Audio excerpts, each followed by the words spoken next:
Okay, I should probably look at the camera when I talk. Howdy, space campers. All right, let's take two on tonight. And so today, or tonight, whatever the case may be, um, we are going to basically be up for a while and seeing. We have kind of a free night with the telescope, so we're going to basically see what we can see. Ran into a little bit of an issue with her pointing earlier on, but hopefully I fixed that. And so this is what I have so far.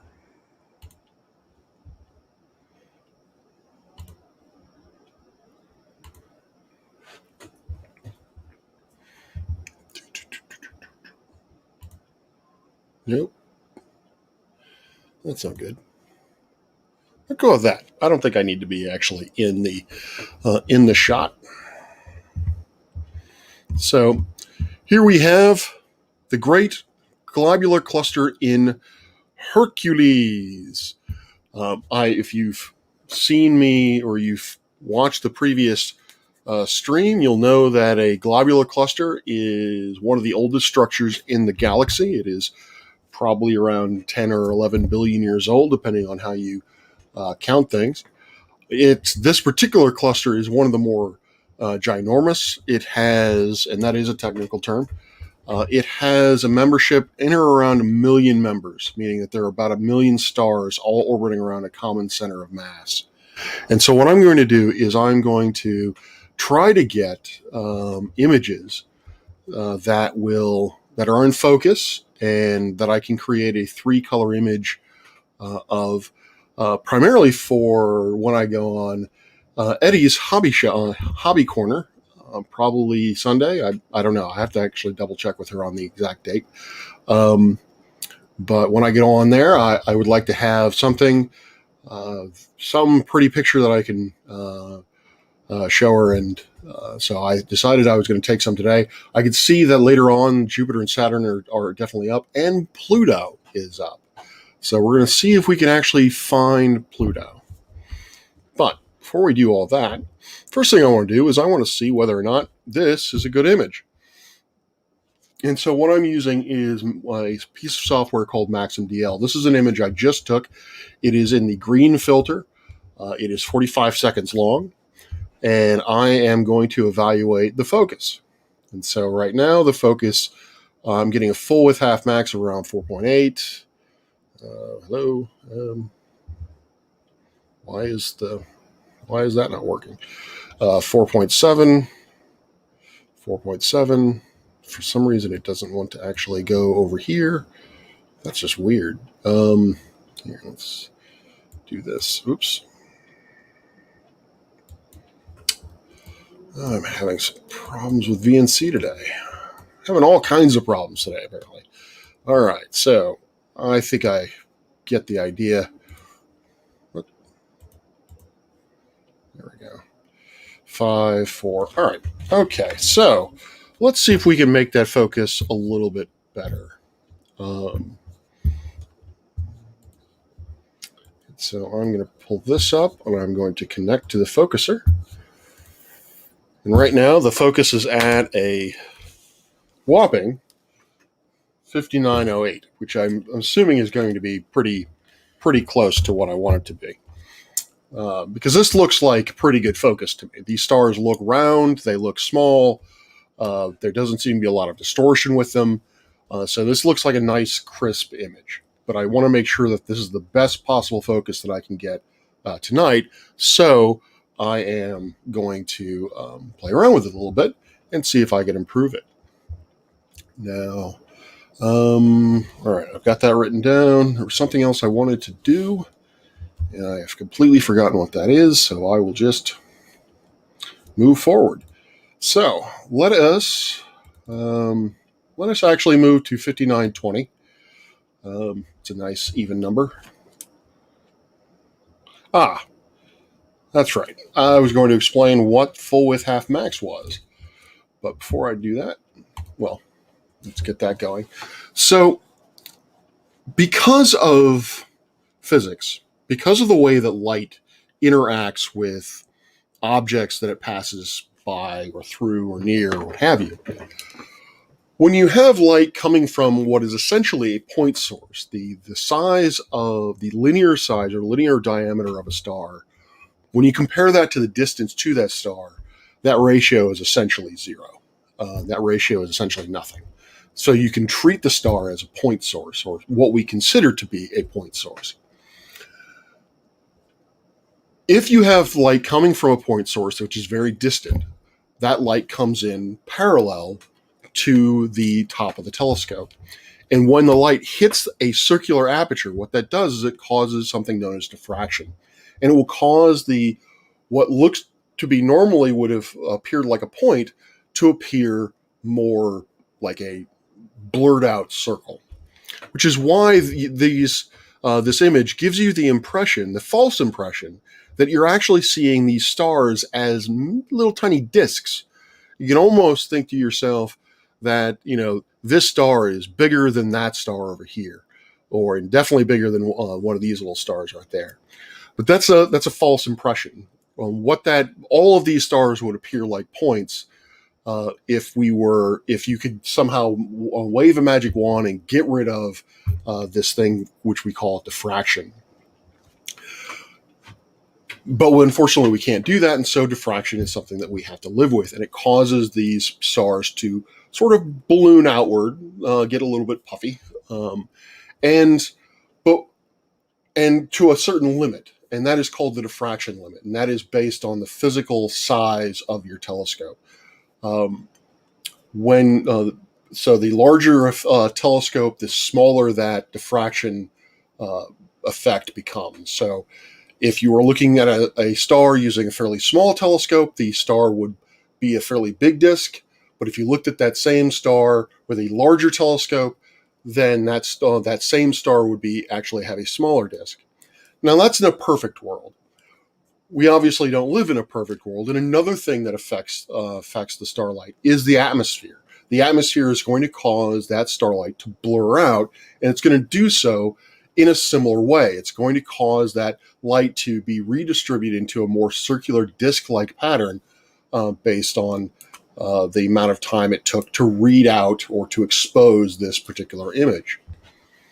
And so that will cause a certain amount of blurring, which will make the star appear bigger than it would if you were diffraction limited.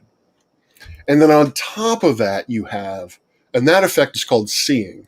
And then on top of that, you have focus. So if you've ever played with lenses before, you might notice that you have to move the lenses in a particular, a better example would actually be if you've ever tried to burn something with a magnifying glass in the sun, you notice that you have to get the magnifying glass of the right distance from the ground in order to create that really hot burning spot. Basically, that gets the sunlight into focus. And so for a telescope, what we do is we move one of the mirrors in the telescope in order to essentially, it's like moving that magnifying glass. And the sharper we get into focus, the smaller those stellar disks appear to be. And so that's what I'm going to do here. And the full width half max is sort of a proxy for what that size is. So, for example, a full width half maximum of 4 is a larger star than a full width half maximum of 3.6. So, in this case, I have improved the focus, and so this is a good sign. We went from, I think, actually around 5 to 3.8. So that is, and hopefully you can see that it is a much crisper image. We can see more stars individually in the central region of this blob. And so I am going to continue to go in that direction. Let me make notes because notes are good. Oops, that's not the direction I wanted to go. I was at 1908. I went to 1920. So, this is basically an arbitrary number. It's a digital encoder distance that tells me essentially where I am roughly. So the distances are the same relative to each other, but the number itself is fairly meaningless. So if I go to a bigger number, hopefully, because I went from 08 to 20 and got better. Hopefully going to 30 will make it even better. And so I'm going to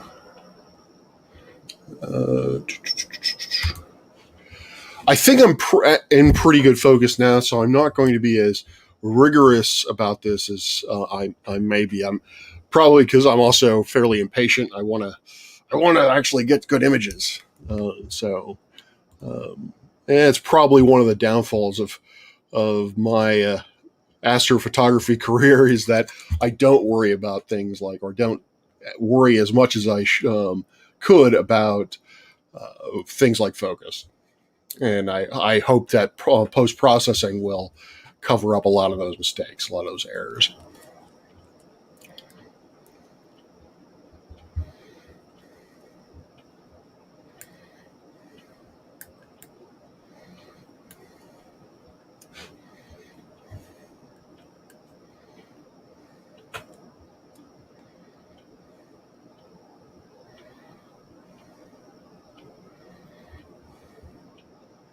Three point oh or 2.9. This is getting even better. Well, shoot. 3.3, 3.7. It's actually kind of the same. Let's move in one more.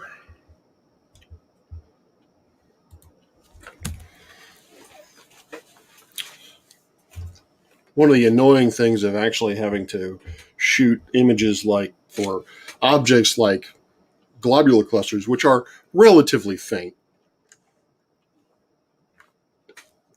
more so than, say, planets, for example, and certainly more so than bright stars, is you have to use fairly long exposure time. So astrophotography is a bit of a sit and wait kind of game.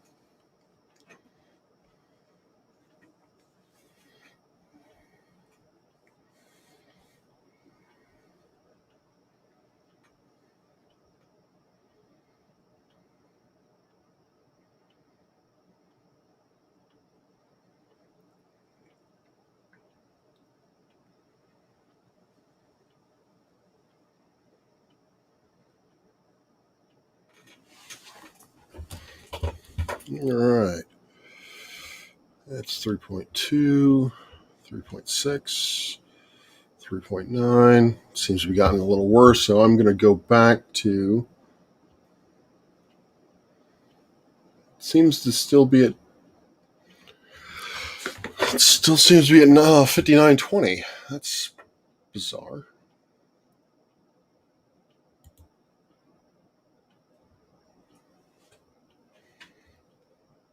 Oh, did I move? Okay. I think I know what I did wrong.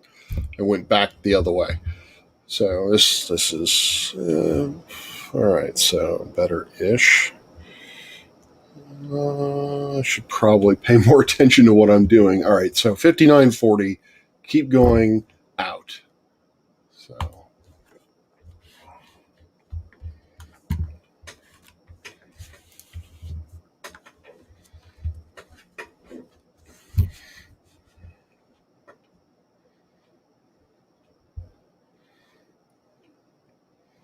now this is in the green. What I'm doing here, like I said, is um, attempting to find the best focus so that I can basically just move on from there and just start concentrating on exposure time as to how to get the best images. I'm using the green filter because it's the middle of the band. You have pretty good quantum efficiency, so you're getting as much light as you can, or throughput, as much throughput as you can through the system. You get a little bit of in R and I, but it's really just a personal preference that I just like the middle of the spectrum, um, and so that's why I do this in green rather than say blue or red or what have you. All right, I'm going to go back in to 5930. Try one more time. That looked worse, so I think, because again, I'm impatient, I'm going to Because the other issue with focusing is depending on the atmospheric conditions, the seeing portion of the size of that disk is variable and can be significantly variable. So if I were to do this properly, if I were to recommend how to do this with someone else, what I would recommend is someone shoot a open cluster, which is a much brighter object typically. So your exposure times are much smaller, probably around 4 or 5 seconds. You really don't want anything longer than that.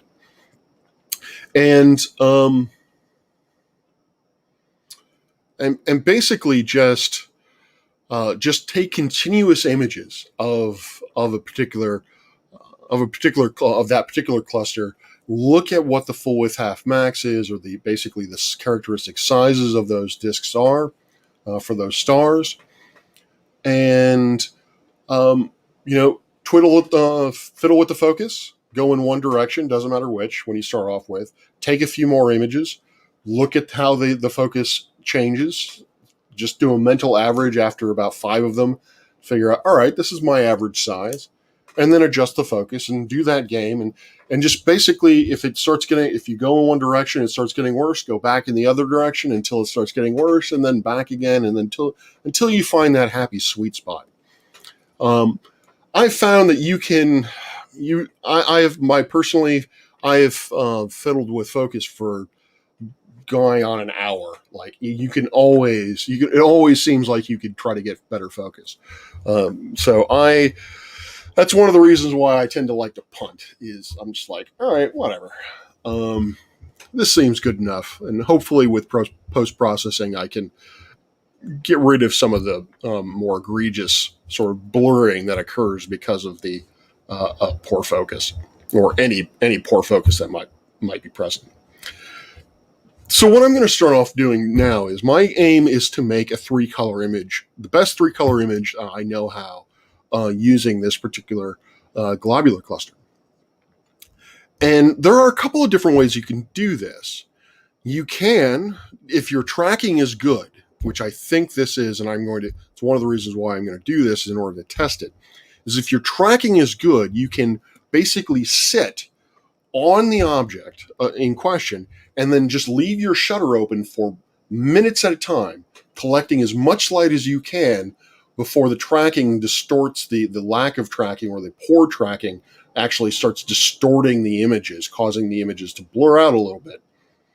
Collect as much light as you can in the blue filter, the green filter, and the red filter, and then combine those and get your 3-color image. Or you can do a technique called track and stack.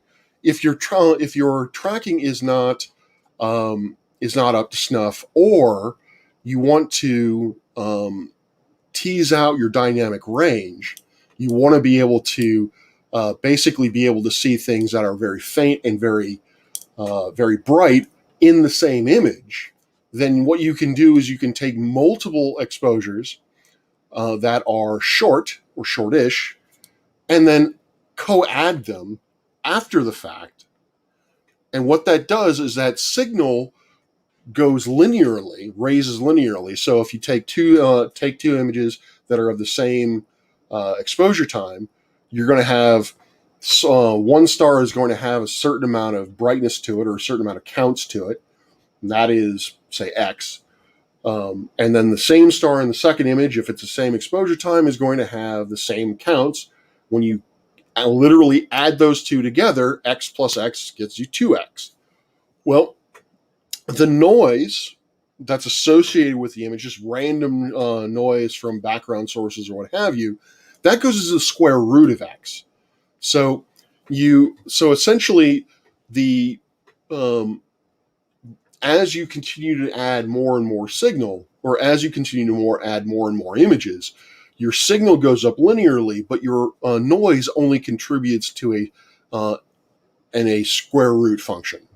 So it doesn't go up nearly as much as the signal does. And so you can begin to essentially stretch out your image. You can build up a lot of signal in your brighter objects without having to worry about the camera being saturated. And that also allows you to build signal in your fainter objects that you wouldn't normally be able to see because of that saturation problem, because of the dynamic range in your image. And so I'm going to try both. And what I'm going to do is I'm going to go with 60 seconds. I'm going to first go to B, blue. I'm going to do an exposure for 60 seconds and see what it looks like.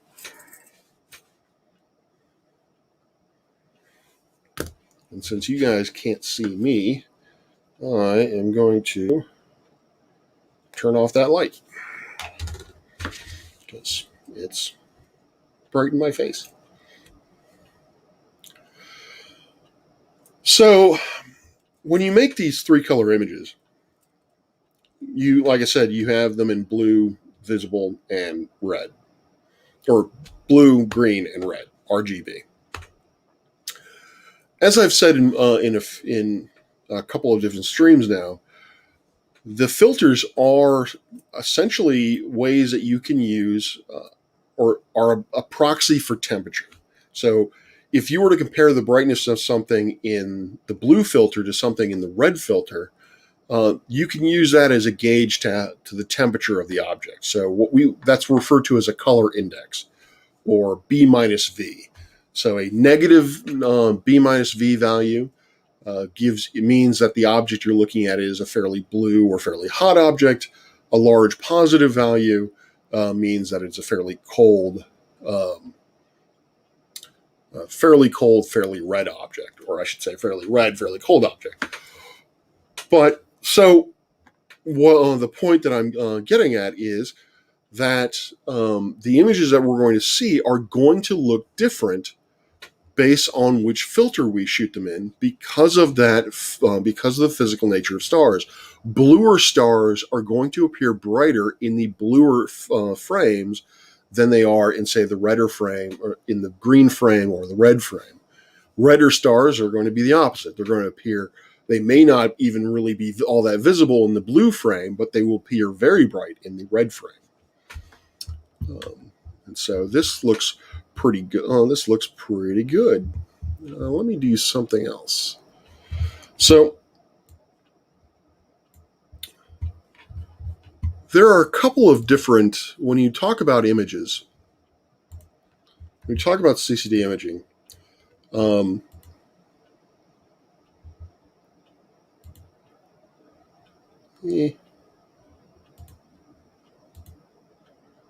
better.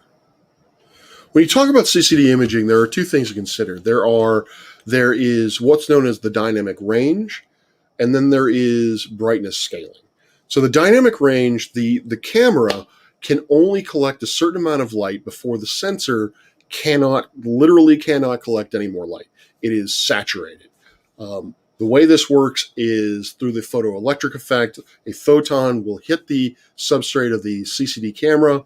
It will then basically free an electron from that substrate, and that free electron will then move and be carried along as current. The more photons that hit that substrate, the more free electrons are produced, the higher the current that is read out by the camera. But there are only a certain amount of free electrons there's only a certain amount of electrons available to be freed. At some point, no matter how many photons you throw at it, there are no more electrons to get freed up. And so you run into a limit. And so you will ultimately saturate, or can saturate, this image, which is what I have done. If you look at the maximum count in the information window up here, the maximum count is around 65 to 65. Actually, oddly enough, I am just shy of saturating this. In that the saturation limit, that the reading that tells me that the CCD is saturated is 65,565. That is the value, the maximum number of counts that an individual pixel can have, and still be considered not saturated. So I'm just shy of saturating this this thing, meaning that if I were to take an exposure any longer, the stars in the center, I get no more information from them. And actually, the light from those individual stars can actually bleed out into other sensors and actually corrupt the image point that I can't see anything around them. So this is as far as bright as I want to get the blue image, because this is pretty saturated. So I'm going to write that down. The blue images are 60 seconds long, are going to be 60 seconds long. The visual images, because I know this camera, I get more light just because of or just because of the throughput of the system in the green, regardless of the astrophysical conditions. I just get more light in the green part of the spectrum than I did in the blue. So I'm going to drop this to 50 and see what I can see. See if I can saturate. What I'm hoping to be able to do is get this so that the core, the brightest part of this object, is. Let's cancel that. Let me come back to histograms. Come back to that point later on. So what was I saying? I want the brightest part of the image, the central core of the image, to be as close to saturating as I possibly can, because what that means is that I'm using the full dynamic range of the camera. I am getting the brightest bright. I am getting to the brightest bright, and so I'm pulling out as much of the background stars as I possibly can without losing any information on the brightest stars.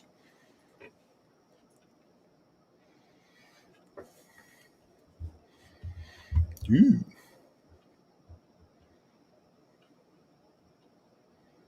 How is that not saturated? Wait a minute. Was I fooling myself? I think I was fooling myself because of the histogram stretching.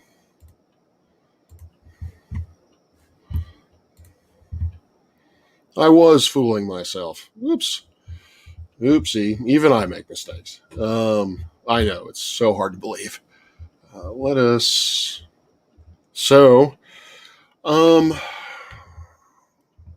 So if I remember correctly, let's see, can I undo this? Yes. If I remember correctly, the maximum pixels are like 4,000, so I'm not even close to saturating this sucker. All right, so, but I'm still going to keep it pretty low. And so what I'm going to do is I'm just going to actually punt, and I'm going to call green to be 60. I'm going to do blue, green, and red all at 60 seconds. That way, when I combine them, I can combine them in such a way that makes sense to how much light I would expect from a white source, a source that puts out light equally over all wavelengths. So in the blue filter, I might get from a white light source. In the blue filter, I might get 50% of that light. In the red filter, I might get around 80%. In the R filter, I might get around 90%. So when I'm combining these images together, if I want it to be true color and to have the blue image have equal weight to the green image or in the red image, then I can set my weighting not due to the exposure time, but due to the throughput of the camera. So it's actually based on how much light I would be getting if the image were in fact white. Hopefully that makes sense. So it's just a standard practice of mine. I typically like to keep exposure times the same for all three filters. And what I'm going to do is I'm going to take an image in red because I don't want to just assume, because you know what they say about making assumptions.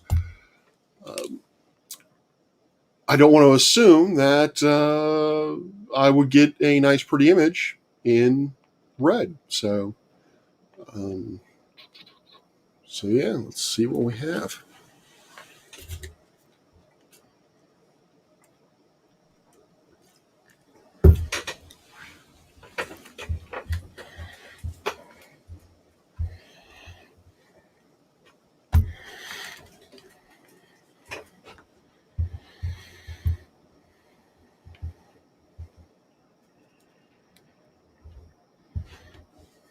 I'm going to use this time to check to see whether or not I'm actually live.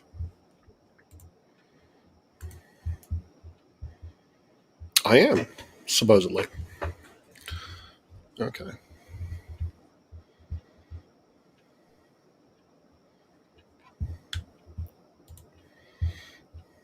All right. Ooh, yes. So you can see that, in red, I'm getting at 60 seconds. I'm getting around 5, maybe even 9,000 counts in the center of this thing. In green, with 50 seconds, I was getting around 5,000. It's kind of comparing apples to oranges, but you can see kind of the level on that. So what I'm going to do now is I'm going to set up my autosave. First, I'm going to set my image path. I'm going to create. Oops. I'm going to go up here and put in the date or the year, the month, and then the day. So right now it is the 3rd. Oops, come on. No, not responding.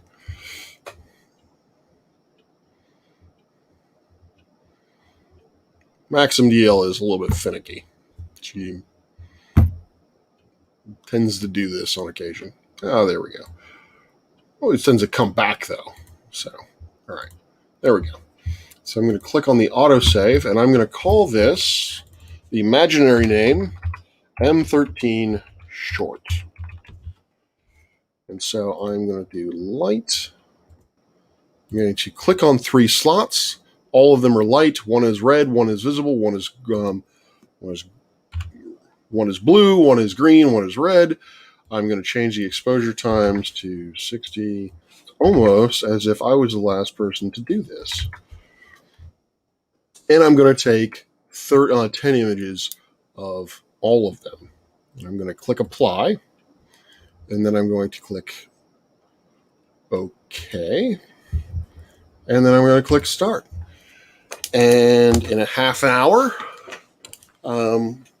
we shall see we shall have all the images that we are going to get with this particular object.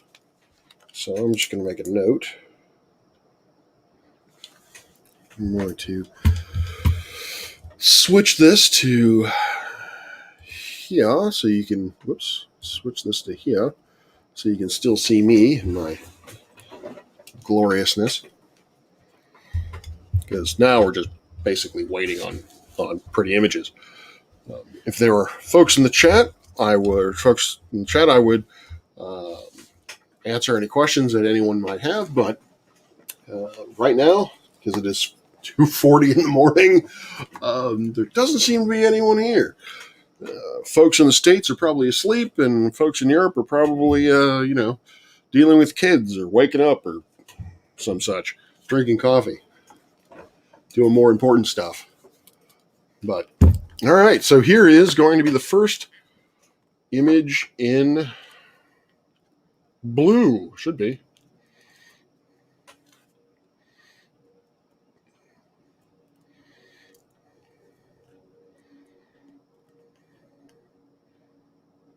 Dun, dun, dun, dun. Isn't it lovely?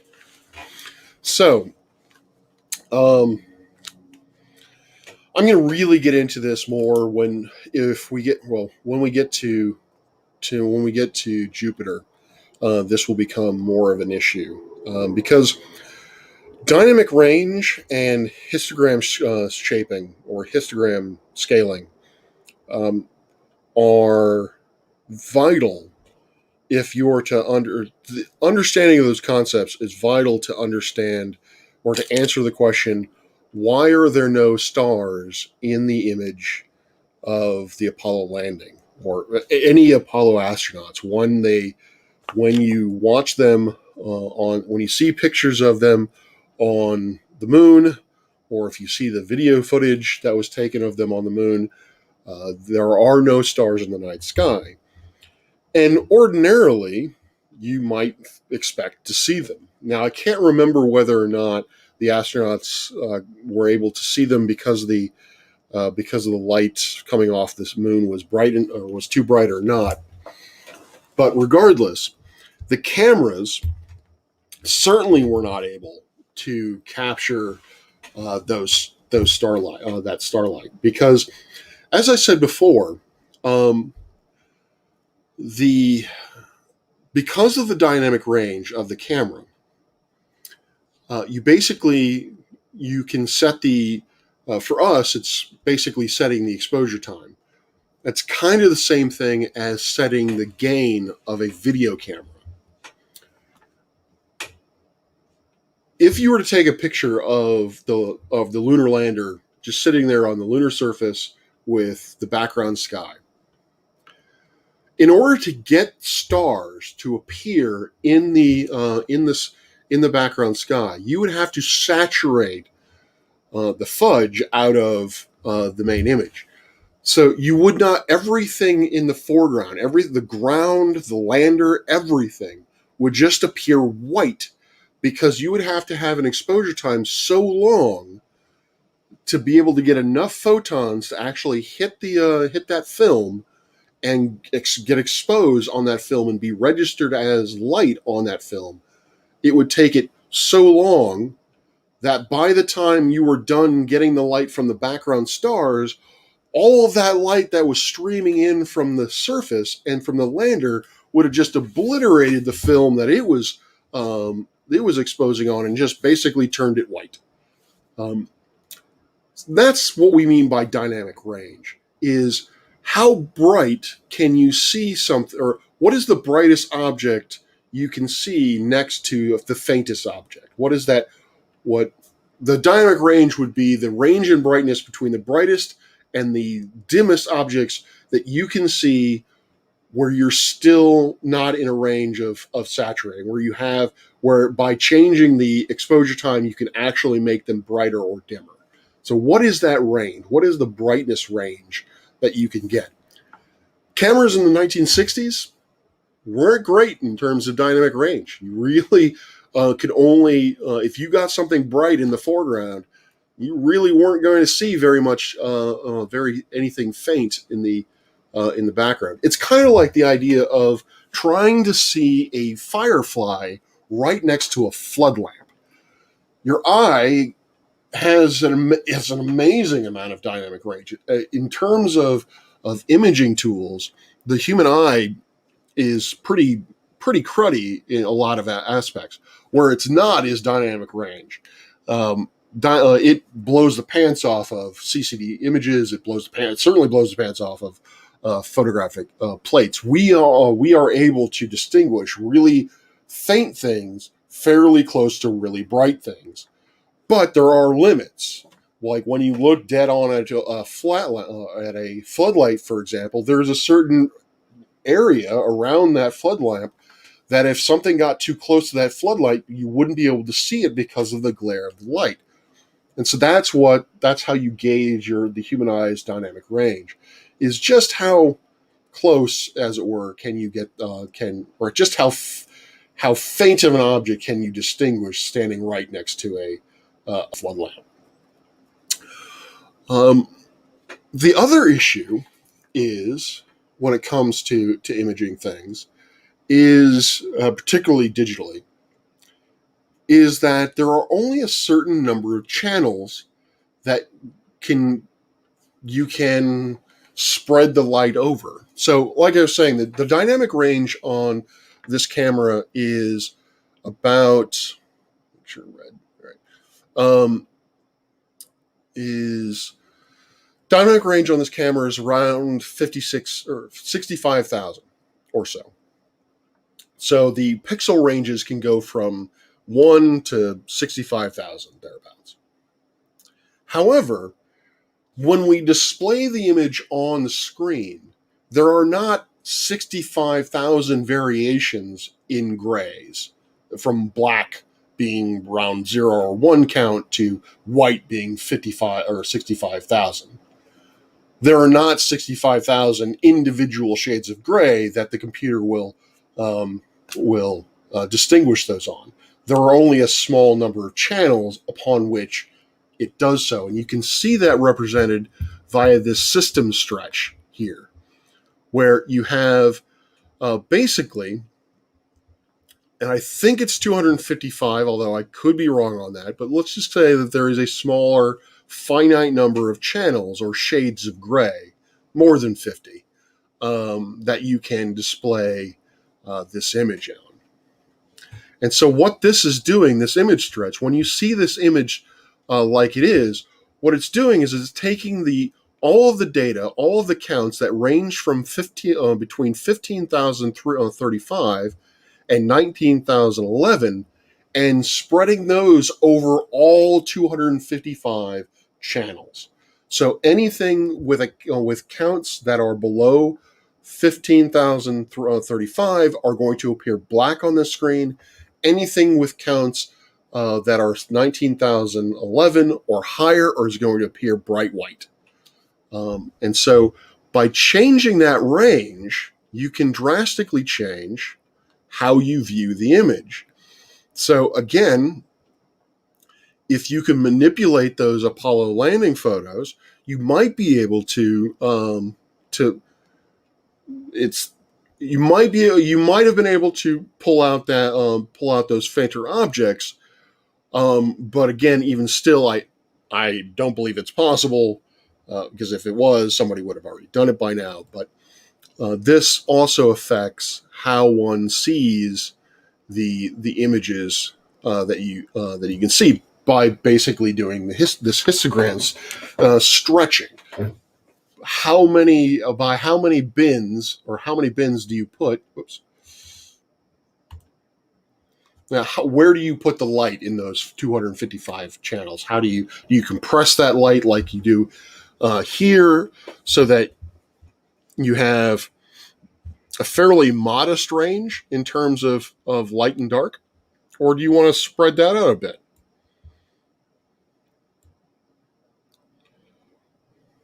And see what it would more that is more of what the cluster would actually look like if you are looking at it naked eye. Your eye has a much better spread, or has a far larger number of channels to spread that light over. And so if you were to look at this object through an eyepiece, this is more representative of what you would see in that eyepiece, than say what I just default to, which is this. And since these are prettier, I'm going to wait until it stops loading or downloading. I'm going to find a spread that looks better. No. Range. Let's go with range. I think that displays well on the screen. Let's go with range.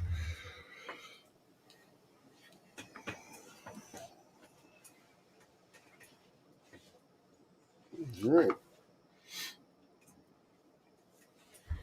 Yep. What do we got here?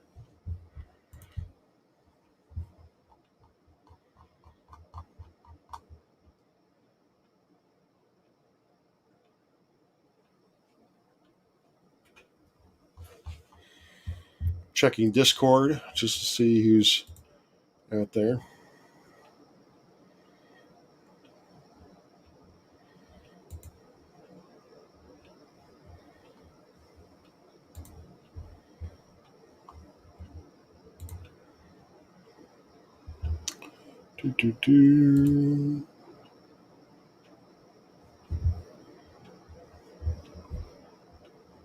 Aha.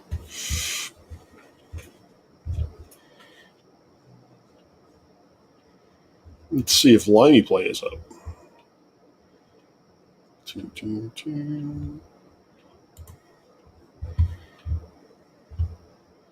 Irish Demon is. Limey Play is not. I don't think Mr. 42 is currently.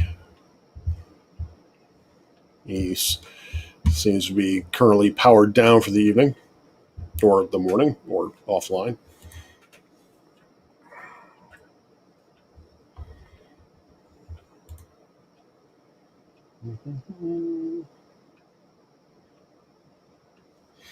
Well,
ooh, that's pretty.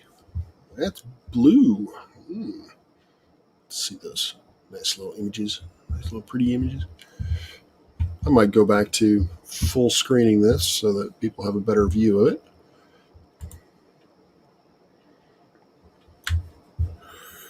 Just also, I think I will also zoom in a little.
All right.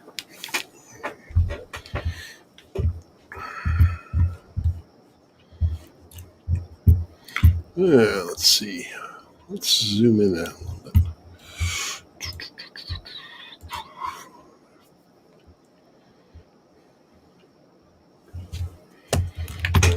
All right. I don't know really what to talk about because weird.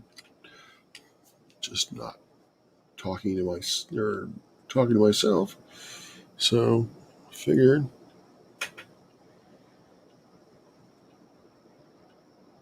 I'll just kind of sit here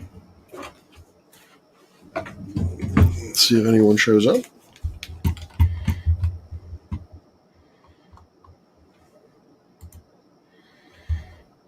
If anyone wants to chat.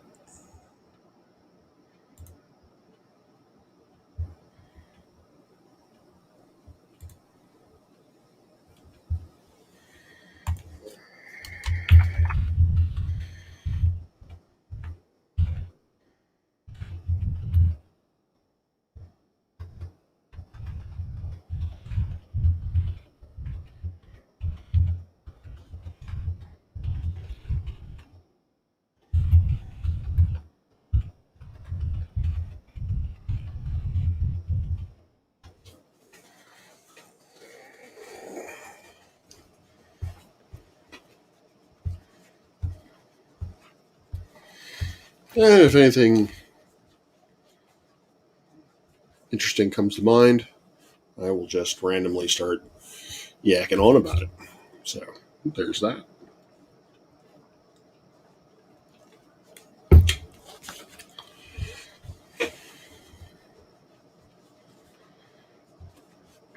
I think the main reason why I'm not great at astrophotography is I just don't put as much time into it as I could. I think if I put more time into it, I mean, this is kind of a Captain Obvious statement. The more time you devote to a hobby, the better you get at said hobby. But I can never find the time to do it, and it can get frustrating. You kind of hit walls of just kind of like, why isn't this not? Why is this not working? So I like this mode. This really shows you the differences, or at least you have to take into account the fact that the blue is not just not nearly as sensitive as the green, but the green and the red are nearly identical in terms of their throughput. So when you look at the difference between the green image and the red image, the vast majority of the difference between those two images with this setting, given the stretch of the image, um, is physical. There's a physical.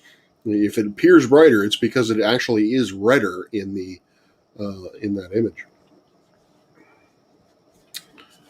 Also happens to be in there is clusters also tend to have a little bit of nebulosity to them. Clusters are born from giant molecular clouds, ultimately, or we believe them to be born from giant molecular clouds. And so, particularly with open clusters, you can still see a great deal of leftover material from those giant clouds of gas and dust, which we refer to as a sort of nebulosity. Like if you ever see pictures or look at Google pictures of the Pleiades, you might see these blue wispy areas or blue wispy regions kind of interweaving between the stars, and that's essentially just leftover material that never coalesced into any stars. As Dr. Tyson is want to point out, star formation is actually not very efficient at all. If you're talking about mass, if you're talking about the conversion of cloud mass into stellar mass, you're really looking at only about 3 to 5%. So about only 3 or 5% of the entire cloud's mass of a entire cloud's mass will eventually collapse down into stars to form clusters. The rest of that gas and dust will get blown. Will either possibly hang around, like I said in those images in the Pleiades. You can see that gas and dust just kind of hanging out to eventually dissipate, or it'll just get blown out, and the vast majority of it just gets blown out. Stars, when they are formed, stars, when they exist, will produce what is known as a solar wind.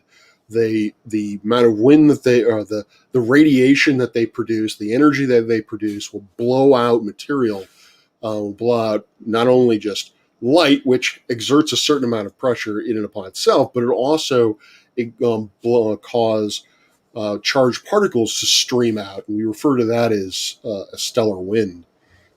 And those charged particles will essentially interact with the dust and the gas and will bind, well, not really bind to them, but will, what's the word I'm looking for?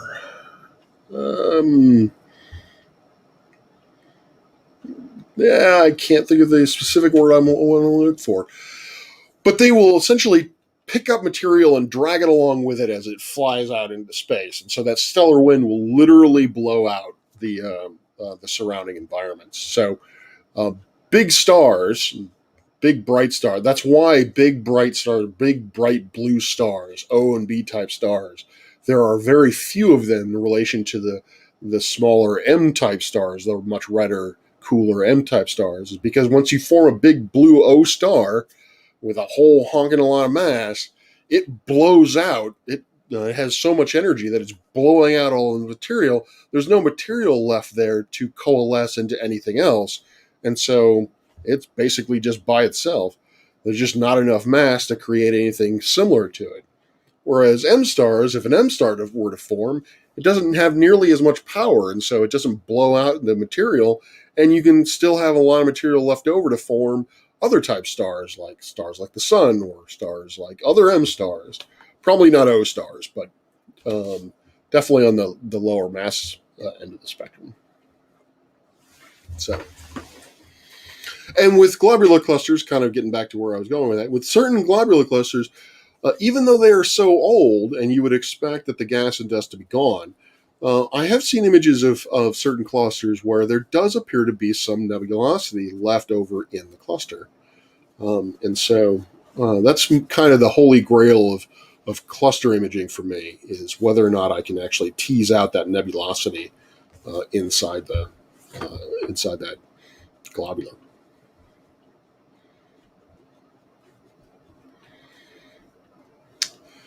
So these are. So what I'm going to do is I'm taking 10 images, 60 seconds apiece. If I combine them all, then that will give me a final image with a proxy exposure time of 600 seconds. So when this is done, what I'm going to do is I'm going to take 3 images in blue, green, and red, each 600 seconds long. Hopefully, after the first one, I will know whether or not the tracking is good enough to that there is no distortion involved. And if there is distortion, I will explain what I mean by that. If not, then we will just ignore it and be like, okay, um, we're good. Well, no, I'll explain it anyway, because I'm going to be sitting there for 600 seconds 3 times. And I'm not even done with this run yet. So, and, for some reason, I feel like I need to fill the time. I can't have dead air. Dead air, dead air, dead air, dead air, dead air, dead air, dead air, dead air, dead air. I would put on music, but, and I might put on music anyway, but I'm going to get a copyright no. And while the video won't get taken down, I won't get monetized. Oh no.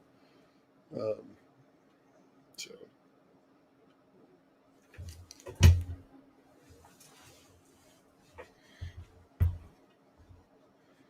Do do do do do do do do do do do do do.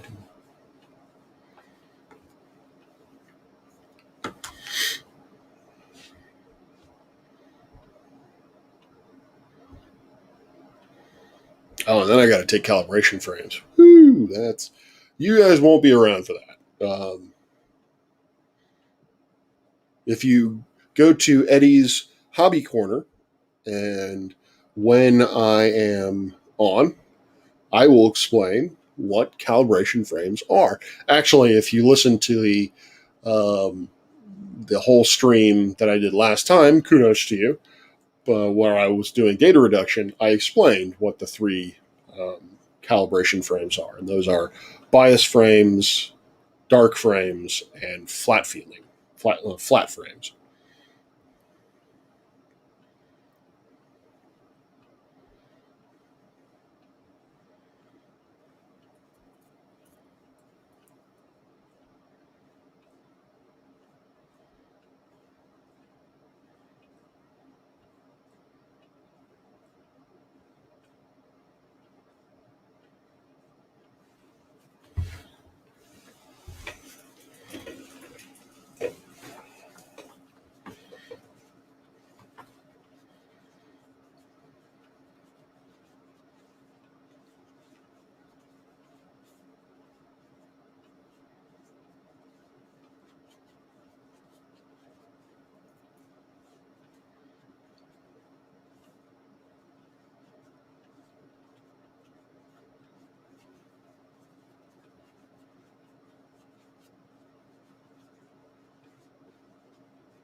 Hello, Mr. Fly.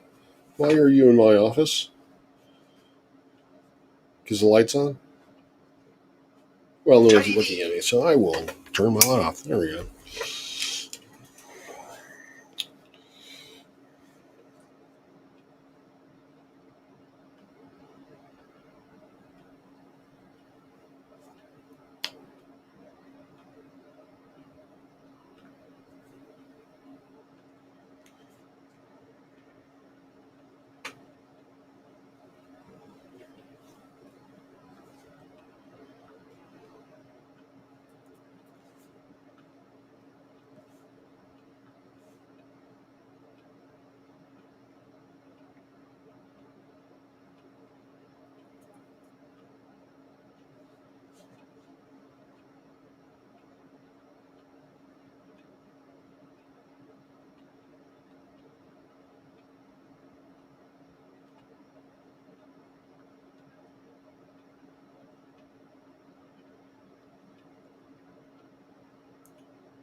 Oh, you're a pescatarian.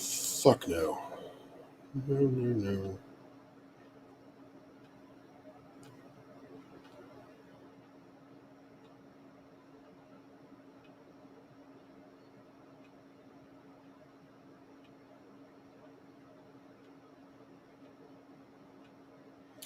Probably shouldn't have said that on stream. Oh well.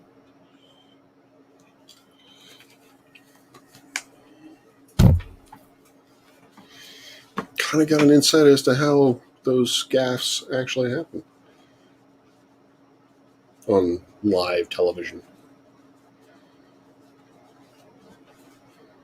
Kind of just get used to it being there.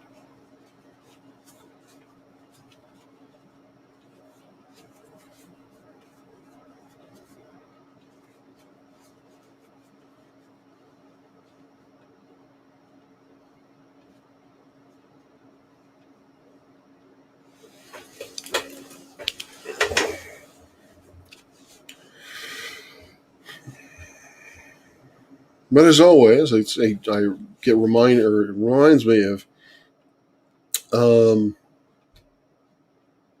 folks like Cece or anyone who believes that the space is fake and that is simply the firmament or what have you. My question to you is, why do things like this exist? This, again, is not a naked eye object. This is not something that the ancients would have been able to see in any way whatsoever. So I guess the question becomes, did the creator or whoever know that telescopes would be invented? Which I guess they would, if they were an infinite being. And so they put these things for us to find. Why? Like, because they're not just, obviously they're pretty, although pretty is a subjective quality. One could say that what I find to be pretty, other people do not. So, um, why would he or she or it have created these things for aesthetic reasons if not everyone can appreciate them? And what's more is that we can derive real science from it. We can get, when we look at globular clusters, we get a great deal of information about clusters themselves, which is consistent from one cluster to the next.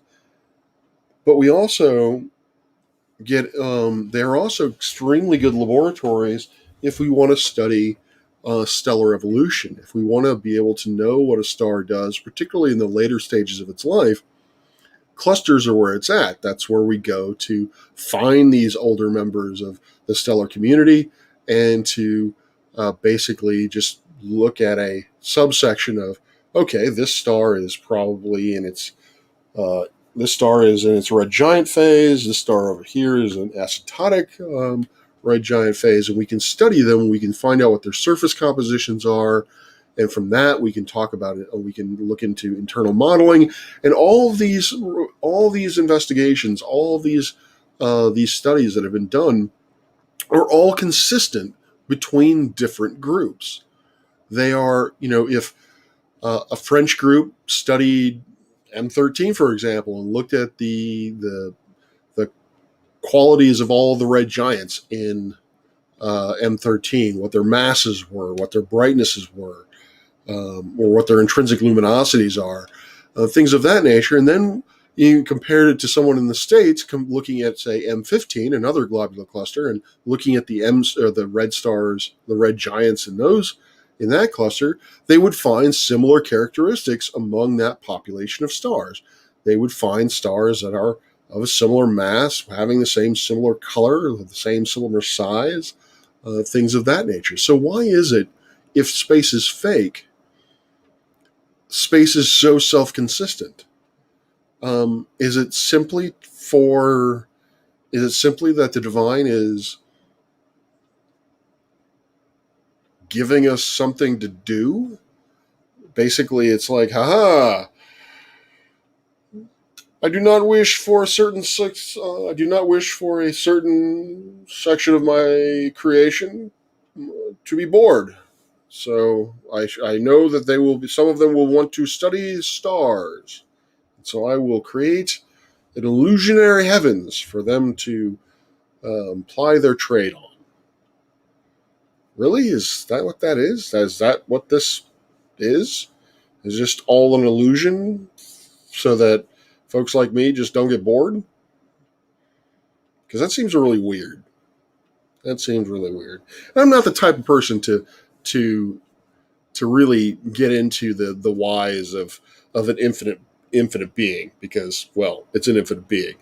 What the hell do I know? I can't even figure out that the counts that I'm looking at when an image is stretched are not actually the counts that I should be looking at. So I'd say I'm a bit fallible. So yeah, I don't know.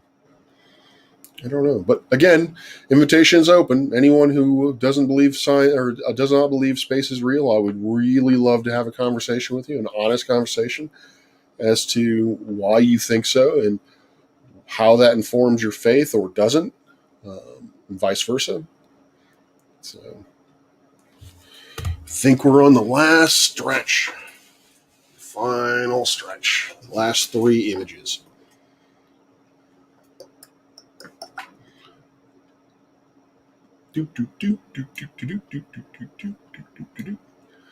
So with these images that I'm taking right now, the ones that are 60 seconds apiece, as you can see, we can stretch things so that there we go. We can see some stars down in here, some, a few bright stars. And, if you were play with the histogram stretching, then you'd be able to bring out the fainter stars in the background.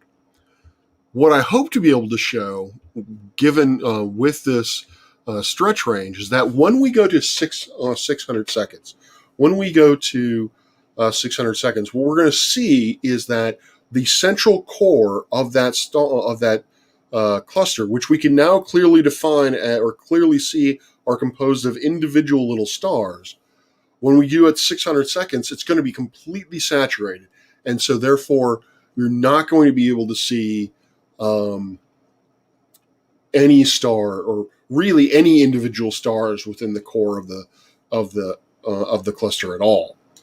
But you will be able to see a myriad of stars in the background, which we were not able to pick up with, or which we can almost barely see in this image. I don't know how it's going to come out on your screen, but I can see a host of just tiny little stars that are just winking out from the background.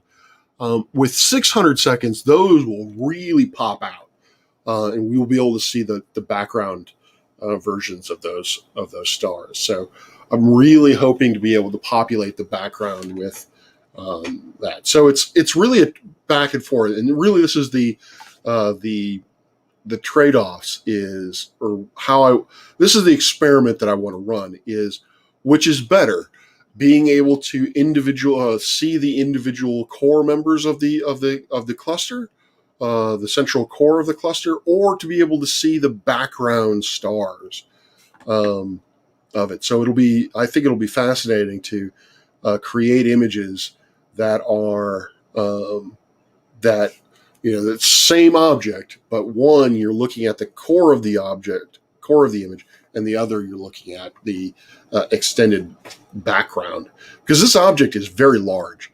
From an astronomical point of view, the field of view that you're looking at here is around 25 arc minutes, or basically the size of the full moon. It's a little less, but roughly the size of the full moon. M13, technically speaking, almost fills this entire field of view. There are stars within this cluster that are inside, that almost reach the edges of the field of view. But as you go outward, globular clusters are centrally concentrated, or what we call centrally concentrated, meaning that the density of the cluster is far greater in the center of the cluster than it is on the outskirts. And so while it might appear that there are a lot more stars in the center than there are in the outskirts, that's not actually the case. It's just that the area in the outskirts is or the volume in the outskirts is just far larger than the number of stars there. And so, and because the clusters are primarily dominated by small stars, they're faint, and so they're hard to see unless you jack up the exposure times like I'm about to do now.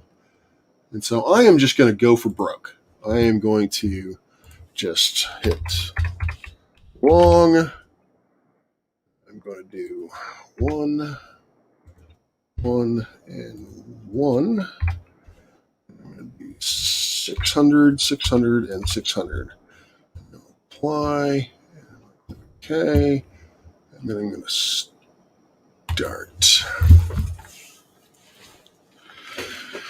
So, all right. So I know I said if I would wait, but so the telescope, so as you probably have figured out, just by being observant in any way whatsoever, that stars like the sun rise in the east and set in the west over the course of the night. So the stars appear to move with respect to the Earth. What's actually happening, obviously, is that the Earth is rotating underneath those stars, but it appears as if the stars are moving east to west. Telescope, the reason why the stars do not appear to be moving in these images, even though these images, I have opened up the camera for 60 seconds apiece for 10 times per filter. So the reason why these stars don't appear to be moving is because the telescope is tracking the stars. Basically, the telescope is moving at the same rate that the stars move across the sky every second. And that rate is, as I may mention in a previous video, is you take 23 hours and 56 minutes and divide that by 360, you get the number of degrees per,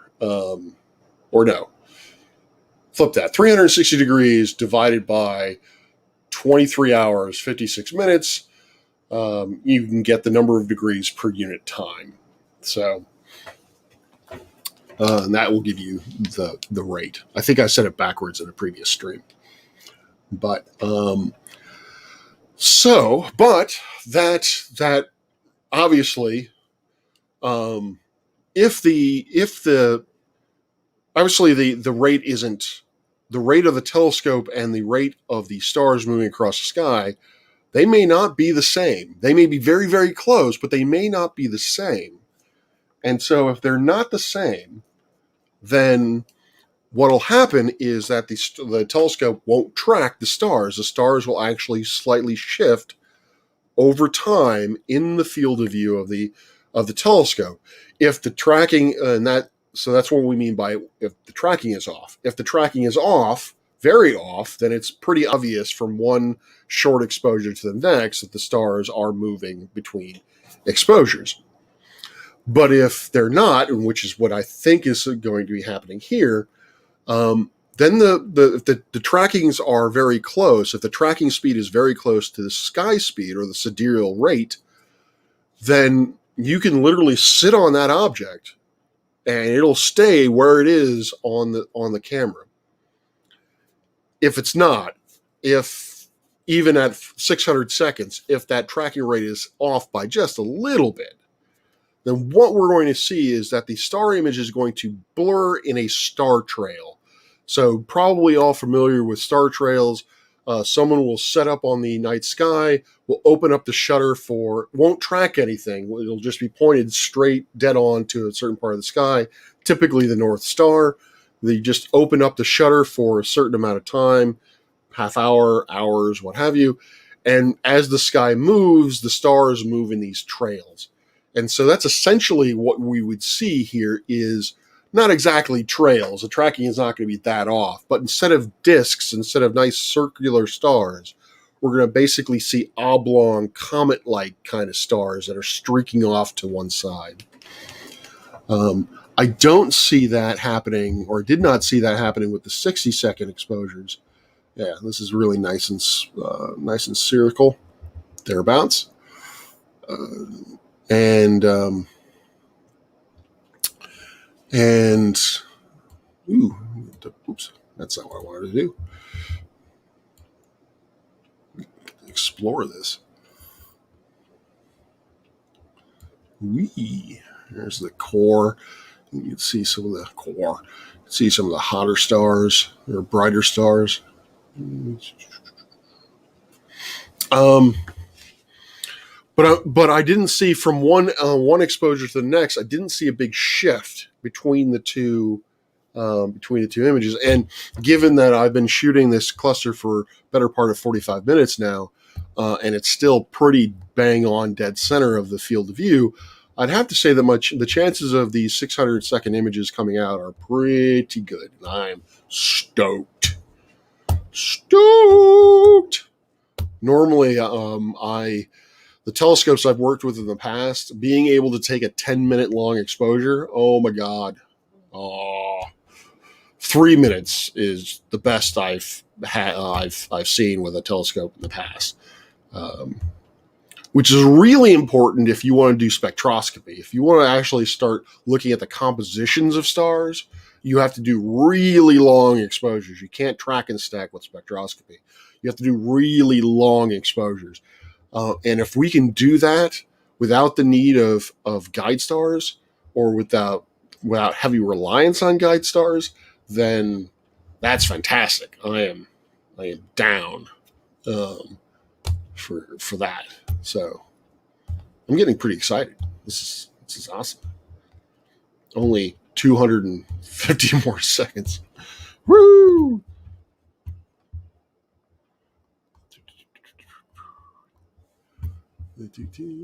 Well, you guys can see it. You guys can see it right up here. It's right. If you hadn't noticed before, this is the countdown clock.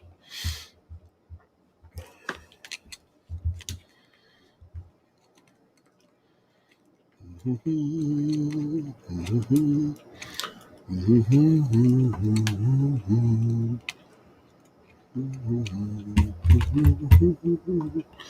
me see if my favorite person is awake. Nope. They are not.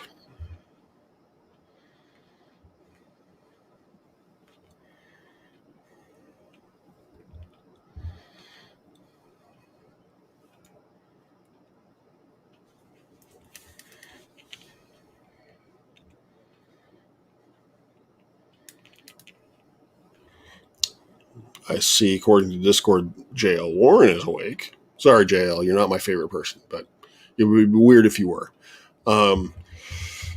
Yeah, I guess he's on a night schedule now that he doesn't have to work. Must be nice for him. No. Well, I guess he is working. He's just not working for the man. Must be nice not to have to work for the man anymore. Be independently wealthy and stuff and things.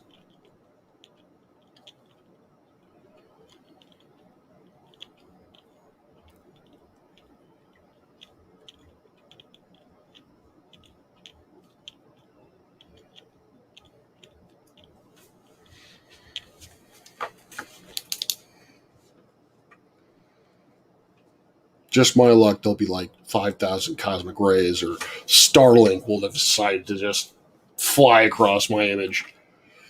That happens, I'm going to be really annoyed. Not the Pizza Hut annoyed, but annoyed. A random annoyed.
Almost there. Almost there. Just a few more seconds. Stay on target. Stay on target.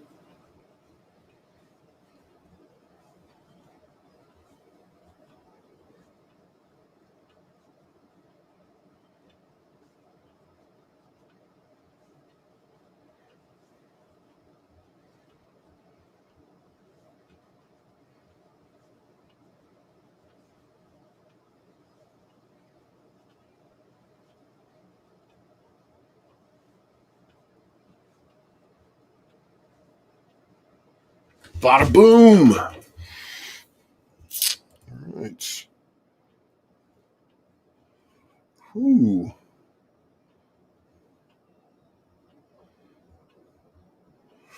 Not really distorted. Oh, wow. You definitely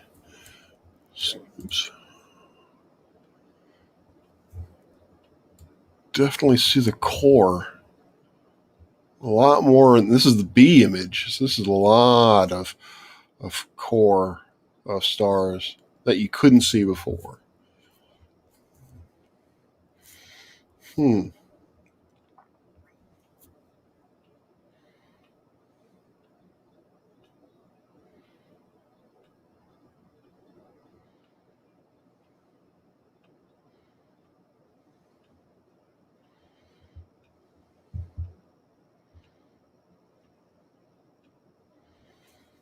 Interesting.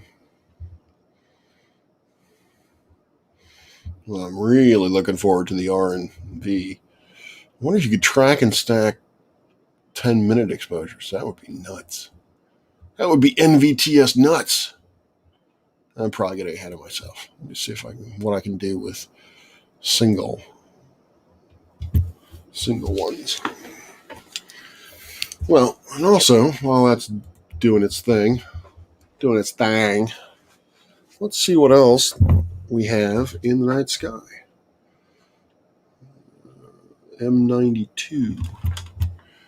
All right.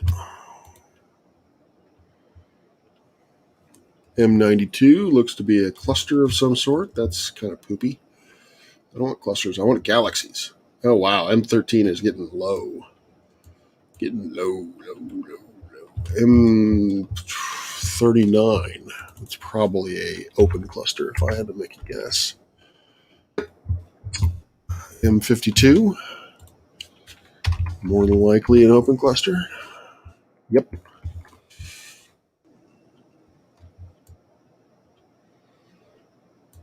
M31, I've already got images of. I wonder if there's any. There's Jupiter and Saturn. M2. What is M2? Actually, I don't know. I know what M1 is. It's a globular cluster, of course it is.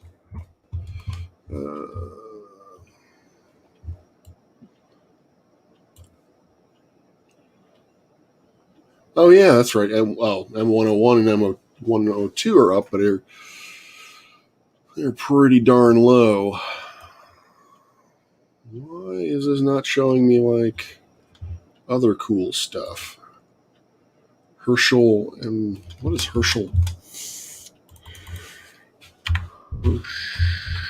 Herschel 50-4.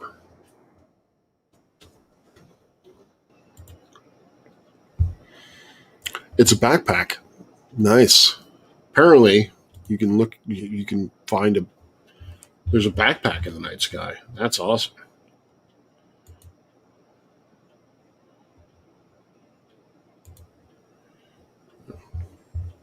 What is NGC 60? I think that's another name for M13. Just another name for M13. Well, there's the ring. There's the dumbbell. The ring's out. The dumbbell's out. I've shot the dumbbell before. It's a nebula. It's a planetary nebula. I don't know if I want to shoot the dumbbell again. Although I haven't shot it with this on this telescope. So who knows? Might have to get done. M27. Really would like to shoot a nice nebula or galaxy. Oh, M27. This is the dumbbell nebula. Awesome.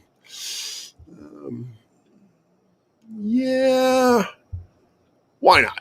Let's shoot the dumbbell after this. Let's give it the same track and stack or deep image that I was doing here. So we'll do this, and then we'll do the dumbbell. Probably use the same strategy as before. Let's see. And then go from...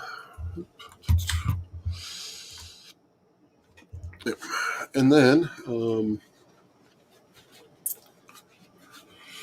hit Jupiter before the sun comes up. When does the sun come up? Still not quite used to...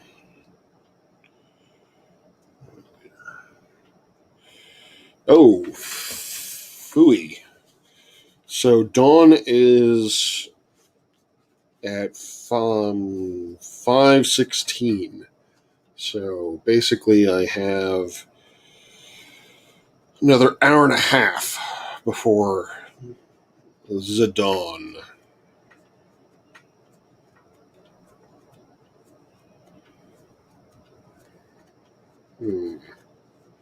We'll see where we are after I think this will be, we will be done with these images in about 15 minutes. Which will put us at around 3:50 in the AMs.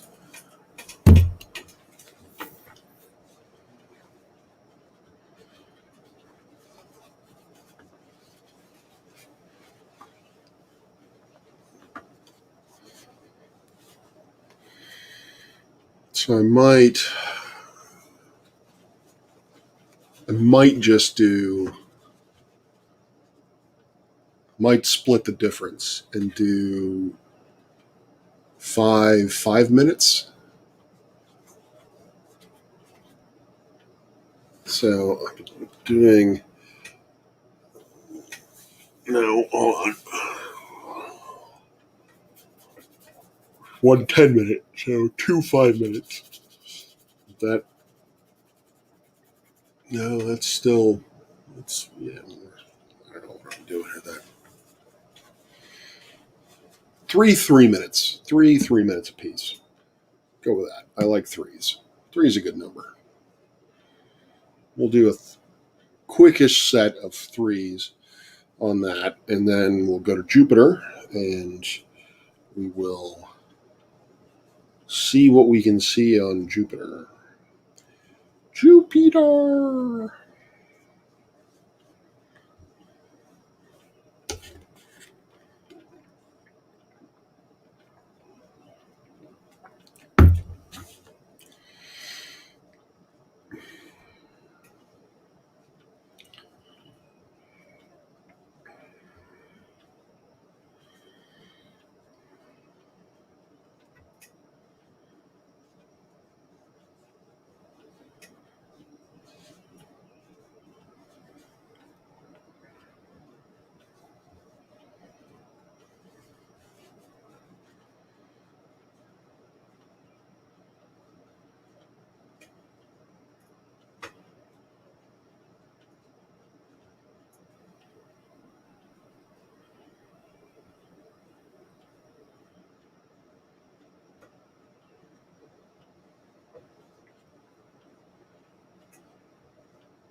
No, 70 more seconds. 70 more seconds.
Here we go.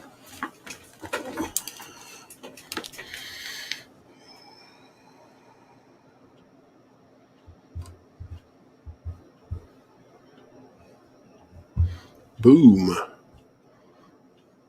Okay. I think I need to manage my expectations. I was expecting more, but yeah. Of course, I could track and stick all of them. That would give me a 20-minute exposure on all of them. Yeah, it's possible. Yeah, 10 minutes or 10 minutes basically gotten about 43. I still haven't saturated the core. Wow. Wow. That's impressive.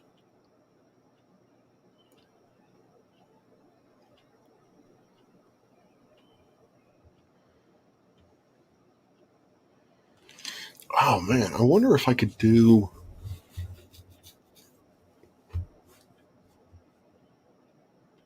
I wonder if I could do. One thing you can do with this data, presumably, is you could actually create a HR diagram using this data. I never even thought about using this for this. Whew, tired. You thought about trying to turn this into a lab. Let's see. Let's see if it's actually useful. I don't know what the. I've tried to do cluster fitting in the past with a 20-inch telescope. That didn't really work too well because our limiting magnitude was like 16, and you couldn't see faint enough to get down to the main sequence. I wonder if you can get down to the main sequence on That is a very good question. And if I had thought about that before I'd started the night, I might have done this 600-second thing when the object was not 36 degrees above the dang horizon. He's shooting through so much air mass. Yeah. Well, you live, you learn. At least do a proof of concept, I guess, maybe. The data might be crud, but at least test to see whether or not I even get close to it.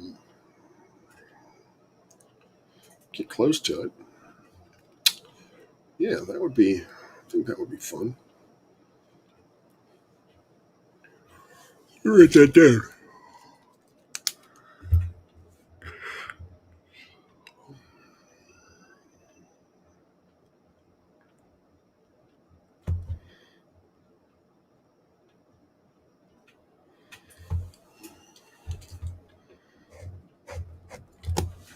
Oh, I should probably do that.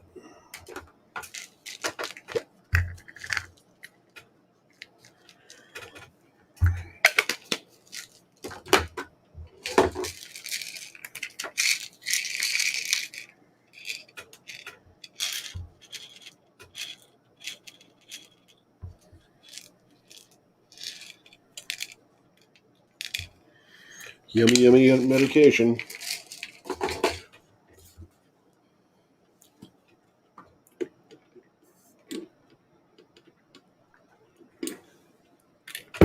Nothing like remembering to take your medication at 3:45 in the morning.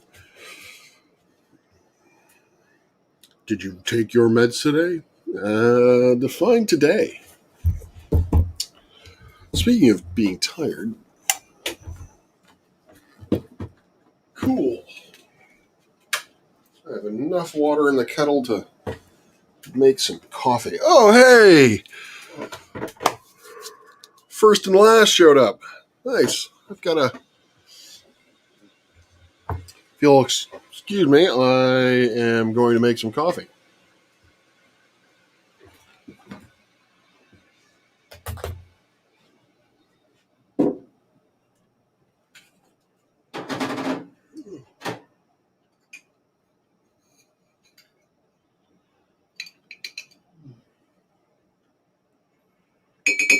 Ooh.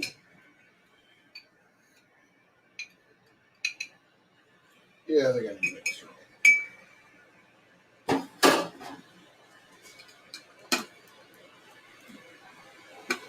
You did. You made it. And things seem to be working.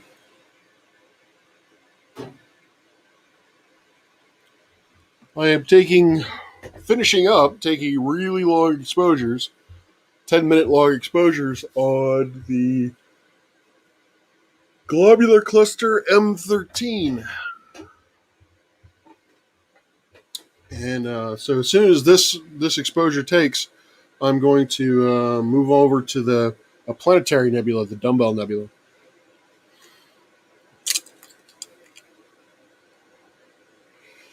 Should be about time to go to sleep instead, I guess.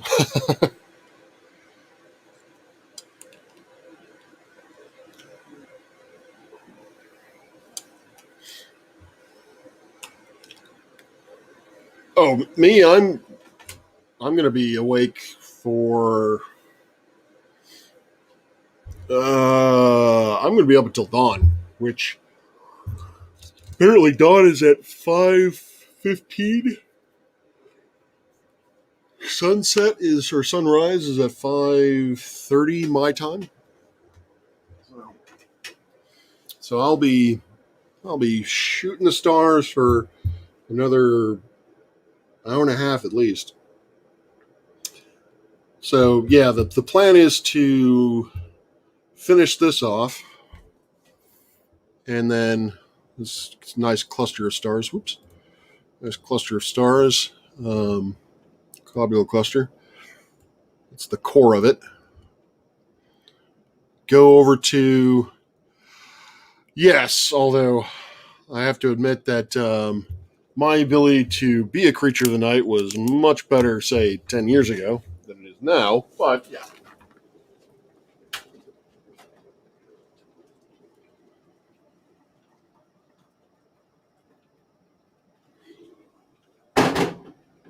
Back then, I probably didn't need as much coffee.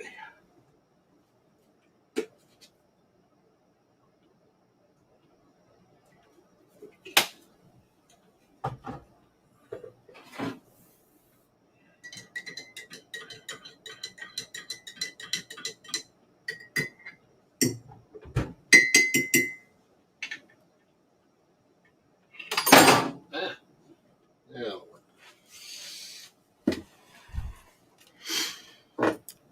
Yeah. So after this is the planetary nebula that I'll do, and then I'll look at Jupiter and use.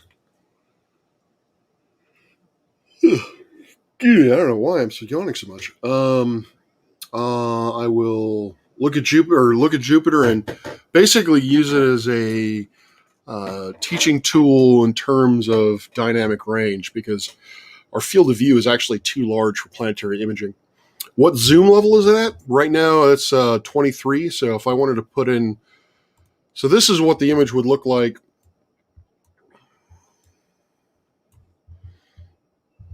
This is a 1K by 1K image. So if you're talking about magnification, that is a hard question to answer in terms of CCD imaging. What I can say is that every pixel on the sky, every pixel in this 1K by 1K, is it 1K by 1K? I'm sorry, 4K by 4K. Every pixel corresponds to uh, a quarter of an arc second. I think that's right. It's a fool with mathematics.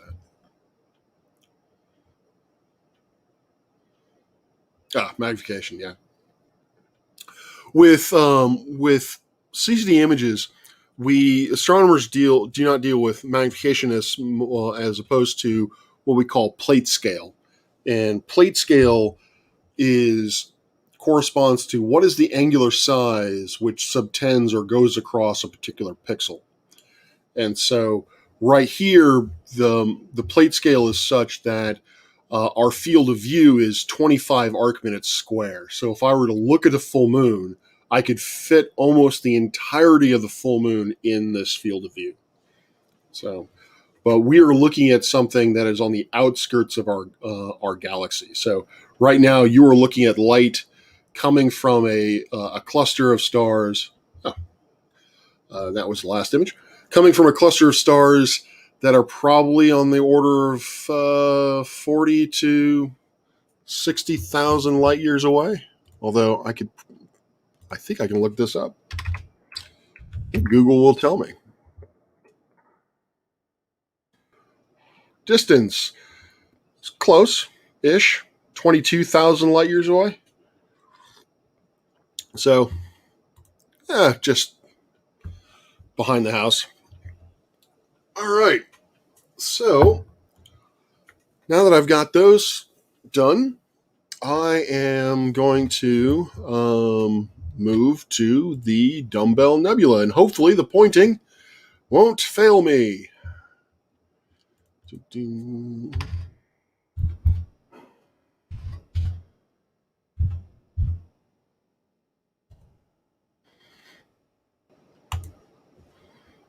All right. There is our telescope, our main telescope. It is slewing to the new object. The dome will eventually move so that the opening of the dome will move in front of the like so. We'll move in front of the telescope so that we can constantly see that. Yes, there you go. 4K by 4K covering half a degree of square. Basically, yes.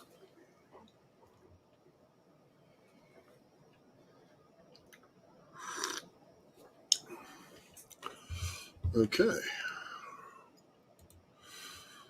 let's now take ourselves a test image. I'm going to go to the green because that's where I default. Let's take a 10-second image. I have not taken a picture of this particular object with this particular setup. So I'm usually, the telescopes that I've used in the past typically had fields of view on the order of 15 arc minutes. So this is a much wider field of view than I'm used to. But it's a bigger telescope, so you get to see fainter stuff. So I'm hoping to be able to tease out a lot of the environment around the dumbbell that I normally wouldn't be able to see. And what is going on? Oh, I know what's going on. There it is. Right there. Dumbbell nebula. It's not all that impressive. Okay. Well, so that is a faint object. Let's see. What can we do with this? Oh,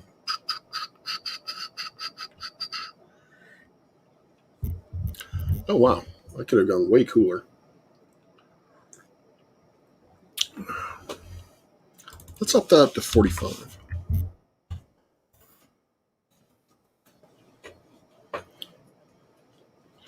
But it's not as... Oh, that's right. I was going to center it. But you know what? I like it off center. It makes for a more artistic view, I suppose.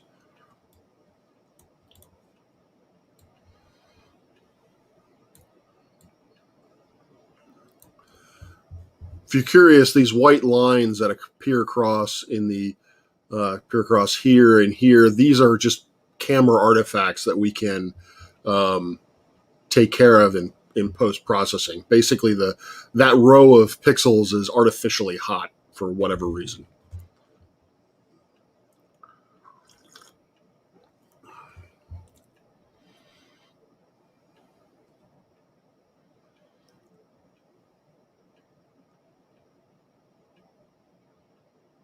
Boom. All right. That's a little better. And so let's see if I can get it even better. Not bad. We still need a lot more signal, I think.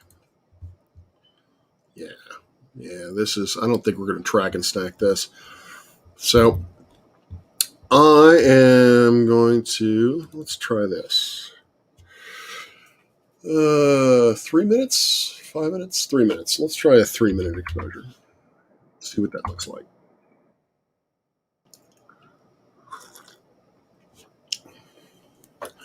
So, in case people are wondering, I've talked about planetary nebula in the past, but for the sake of this, I will talk about them again. Haha, my stream, I can do what I want. So what we're looking at here is a nebula.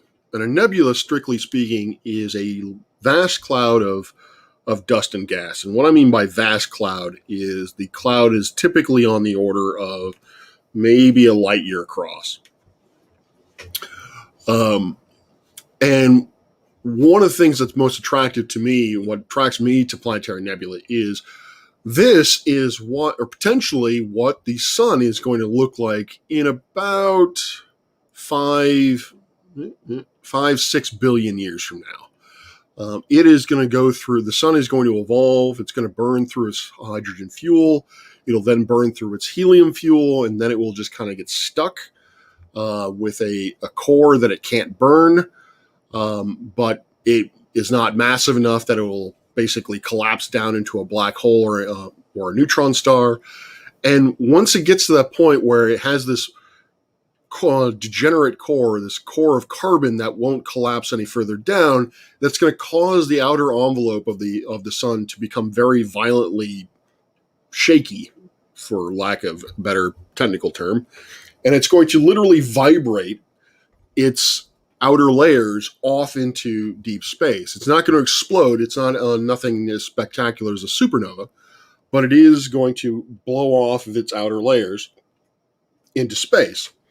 And so that's what we're essentially seeing when we look at these planetary nebulae. We are looking at the outer envelopes of a star that is very much like the sun. And with this one, we're looking at it, if we could collapse all of this gas down to basically reassemble the star, we would be looking at the star in or around the equatorial region.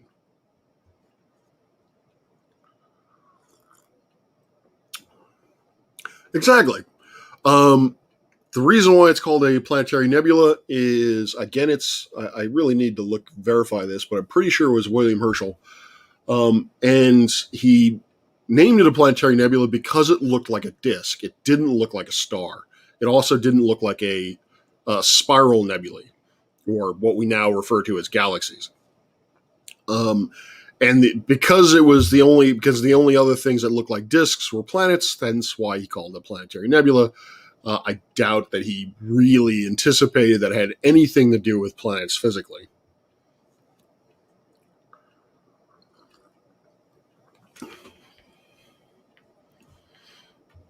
Incidentally, one of the reasons, if you were to remember what this image looked like, and maybe I could bring up, that looks really pretty. You really start seeing some of the faintness or some of the detail inside the nebulosity. All right, so what I'm going to do, because I don't have a lot of time, is I am going to set this up. 27. And we're not doing 600 seconds. We're doing 180. 80. 80.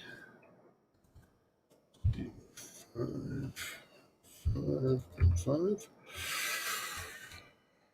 I don't think I can do 5. I can do 3. Yeah. I want to do 5, but I think I can only do 3 with the amount of time. I only got an hour left. What's the temperature of the telescope? So the temperature of the telescope, you're talking about the sensor temperature over here?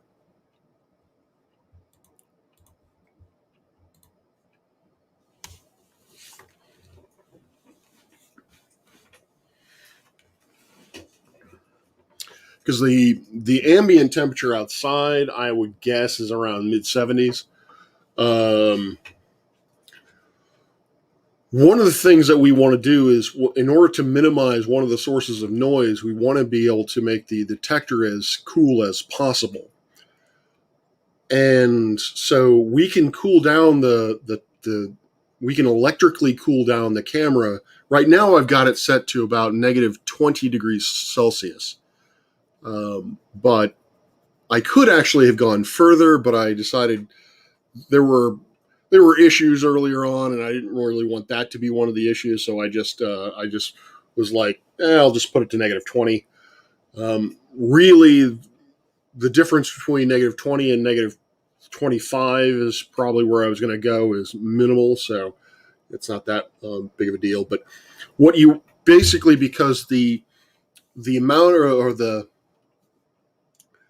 an object that is sitting at room temperature is going to put off energy, is going to emit light, even in the wavelengths which are sensitive, that the telescope is sensitive to. And since the camera is dumb, it doesn't know the difference between the light coming from the sensor itself or from the sky. And we refer to the light that is coming from the sensor, or the glow from the sensor itself, as dark current. And so Celsius, it's a Celsius scale. And so we cool it down to, we get it as cold as possible to minimize the amount of energy that is being radiated in the wavelengths that the camera is sensitive to. And so the colder you get it, the less energy you receive, or the less dark current you can get. The camera doesn't produce a lot of dark current to begin with, but yeah, so it's very, very cold. We could actually get this thing far colder if we water cooled it. We could actually run water through the camera and cool it down to probably We typically in the winter we can cool this camera down as is down to about -30. In the summer, it varies on -20, -25. If it were water cooled, we could cool it year round, probably down to about -80, which would basically mean that we wouldn't have to correct for dark current at all. There would essentially be no dark current.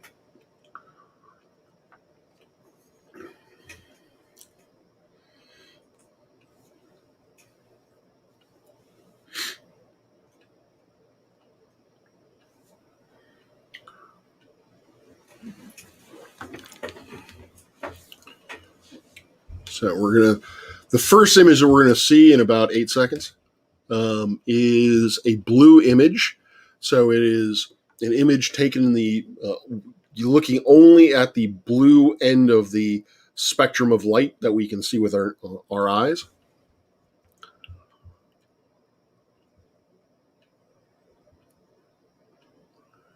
All right, so pretty good. Seeing is a little cruddy,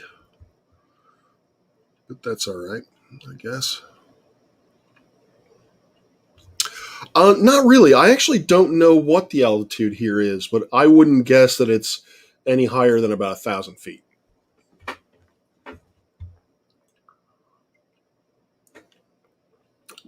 Actually, I don't know.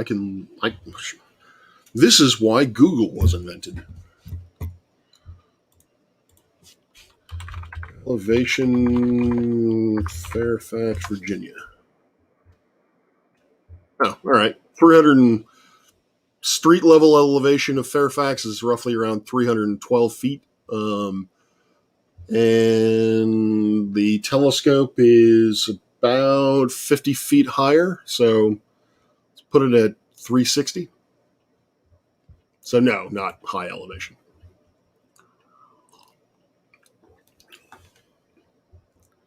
Or let's see, what would that be? 130 meters. If you want to put it in actual units, in big boy units. Yeah, I'm very happy with it. It's mainly I can attribute that mainly to the size of the telescope. It's a 0.8 meter, which for a teaching instrument is actually very sizable. And so, yeah, this is some of the best viewing I've been able to see with small telescopes like this. Incidentally, that's what I was going to say earlier. Incidentally, we are actually looking into the Milky Way.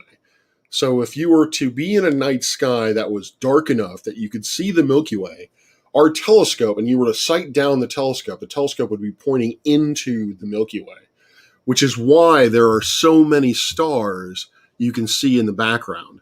Because the Milky Way, when you can resolve it with a telescope, actually resolves into what it actually is, which is a high density band of stars, or at least a higher density band of stars than, say, above or below it.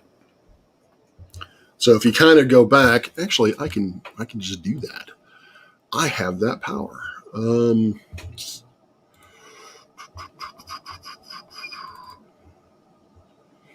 Let's go with that.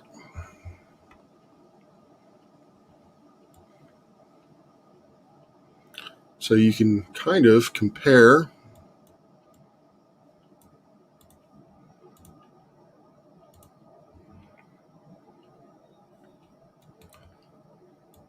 well, it's kind of apples to oranges, because a lot of these little white specks are actually instrumental noise. They're not actually stars, but hopefully you can see that, generally speaking, there are more stars in the background of this image than this one, because this was taken inside the Milky Way or along the disk of the galaxy, whereas this was not. I'm going to put that away. So this is the green image. So yeah, that looks pretty sweet. Oh yeah, you get to see I guess this is kind of looking into too much of the sausage, how the sausage is made, but if I zoom in here, one of the image artifacts that we're having that I can't seem to nail down as to what it is. If you look closely at this image, you can see these little tiny specks or little tiny circles with dark spots in the center of them. Kind of look like inverted sucker marks. No idea what that is. They're not due to, I don't believe they're due to dust. I'm pretty positive it's not due to any kind of humidity or condensation. They don't seem to change with time. So we think it might be some kind of problem with the glass because of their size. I anticipate that whatever's causing this effect, whatever physical object is being imaged onto the CCD and causing this, is basically a millimeter away from the sensor. So we're thinking that it's the glass cover which basically protects the sensor from dust.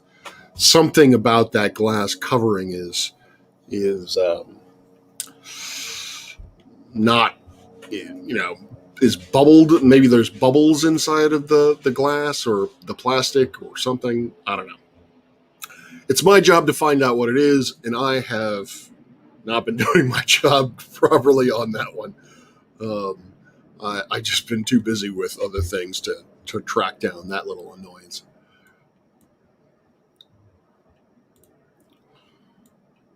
But I'm pretty excited about how that's looking. It's called the dumbbell because basically you can kind of see there's an hourglass. I would call it the hourglass nebula, although that might have already been taken. You can see that the rough little shape, the interior shape, is roughly dumbbell-y, hourglassy shape.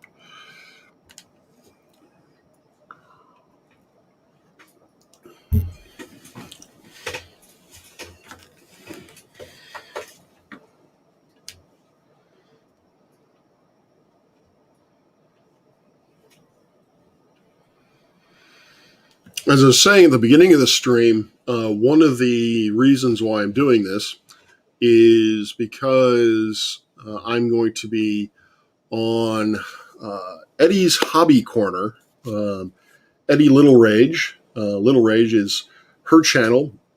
I'm going to be on her channel next Sunday, I think. And I'm going to talk about astrophotography. And I was hoping to have a pretty set of images in order to play with this week, in order to produce some pretty images for that show. Now you can really see one of the things I was going on about before and earlier in the stream and in other streams is the reason why we shoot things in different filters. I can. I don't have a link off the top of my head, but I will. I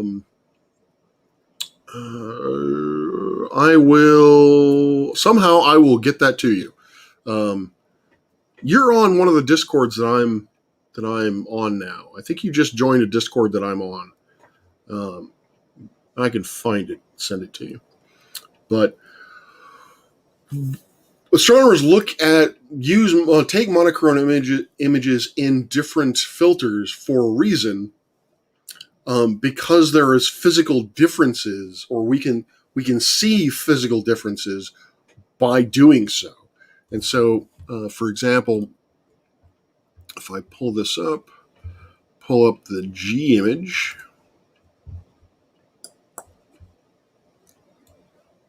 Here, let's do this. Actually, I'm going to do that.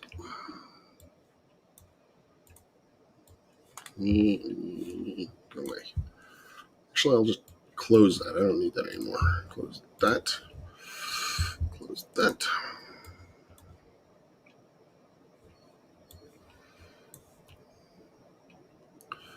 You can see, hopefully, that these are the same exposure times. This is 180 seconds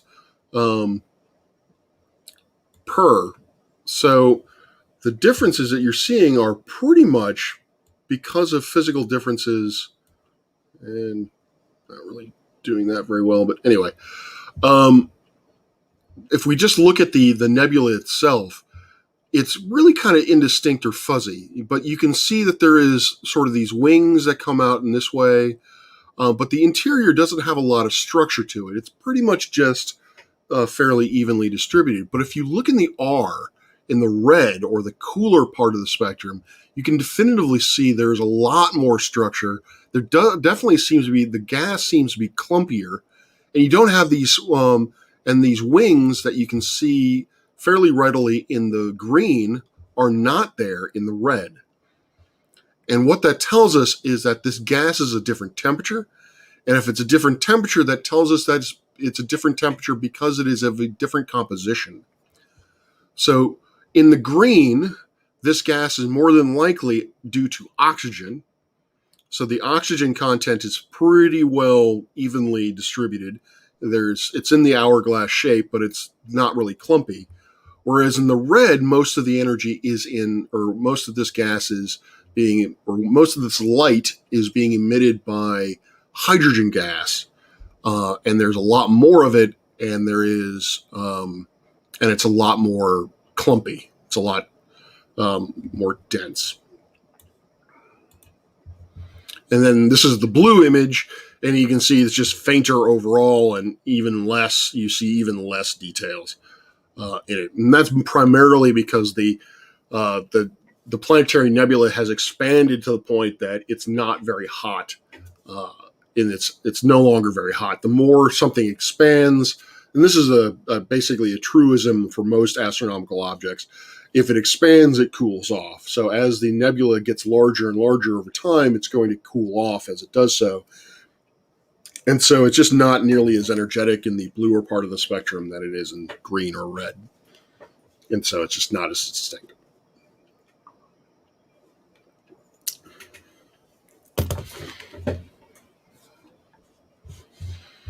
Let's see here. Let's see if I can do this. What is it, M27 I said?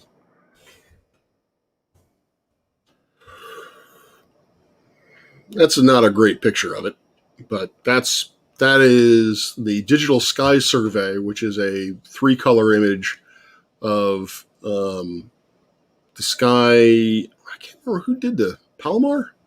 Might have been the 5-meter telescope in Palomar.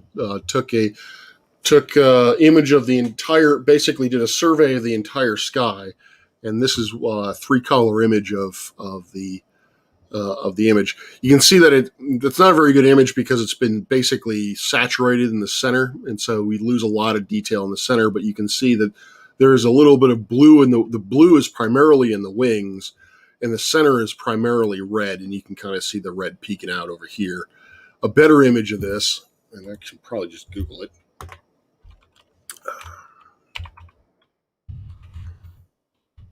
Shows some green. There we go. That's a good one.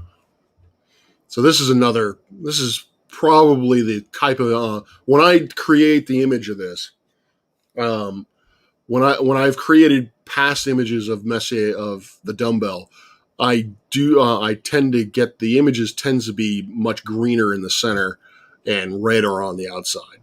And so the red is, you can't see any red? The red is on the basically on the caps or the poles, as it were.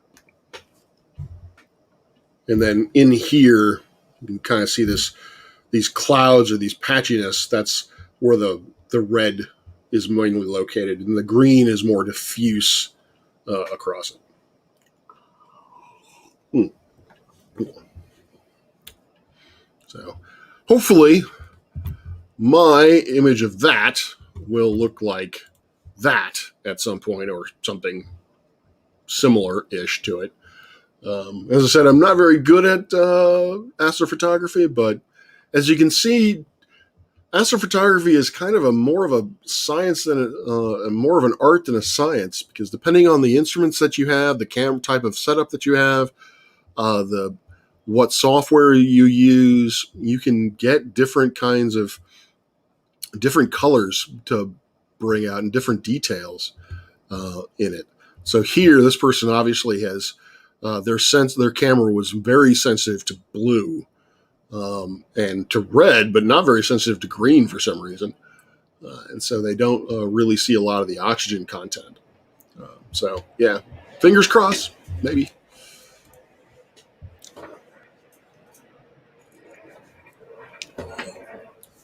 Oh, we have two people watching. Sweet. Hello, whoever you are. I don't know. I just waved. You can't see me, but whoever. Oh nope, they left. I scared them away. Darn it.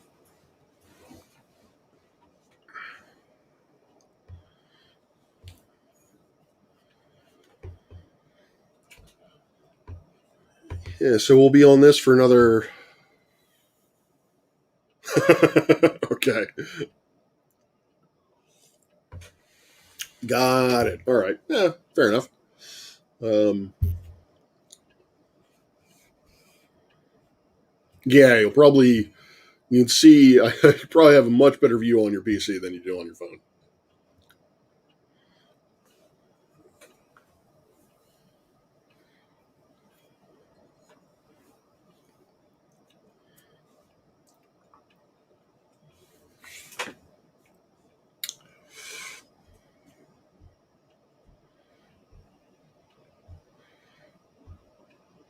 So yeah, the plan is to finish taking these images of the dumbbell in order to make a pretty picture out of it, and then we will go to Jupiter, and and we will go to Jupiter and see what we can see there.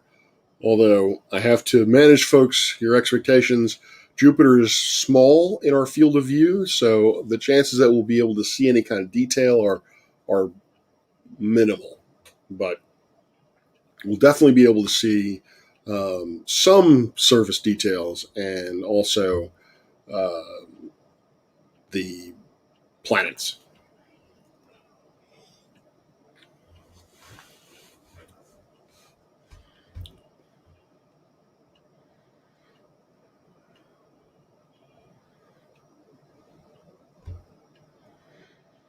Actually, since you're watching, I will give you the vote, and I will put the vote to the chat when we're done. Both Jupiter and Saturn are up. Probably will only have time to really image one or the other before the sun comes up here, or before the sky gets too bright. So I will leave it to the chat to tell me whether or not they want me to go to Jupiter or to Saturn. So that won't be for another 10 minutes or so. So give it a shot. Give it a think.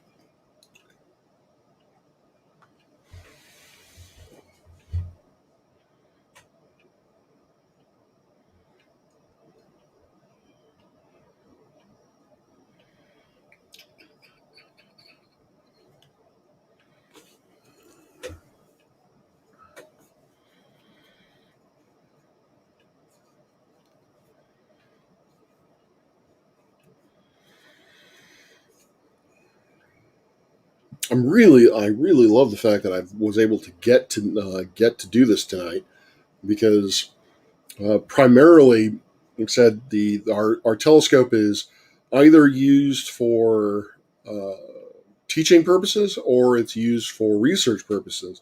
So the chance that I get to basically just take over the telescope to take pretty pictures of whatever the hell I want is pretty not very rare or not very common.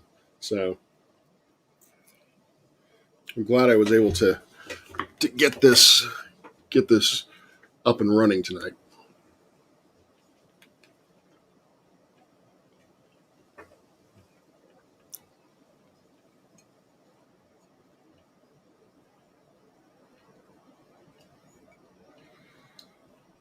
I really wish Alan or one of the other flat earthers was here so that I can ask them of their opinion of what they're seeing.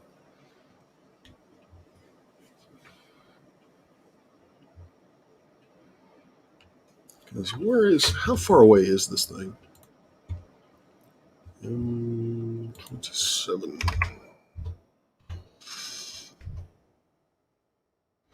Dumbbell. Distance to the Earth is 1,360 light years, and the radius, pretty much probably top to bottom, is 1.44 light years.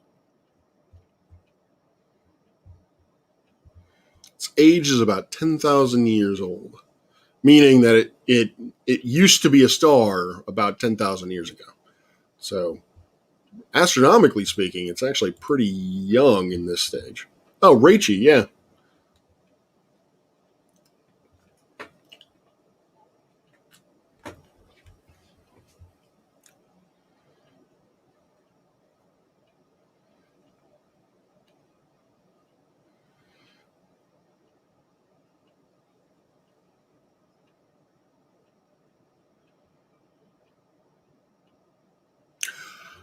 Yes, yeah.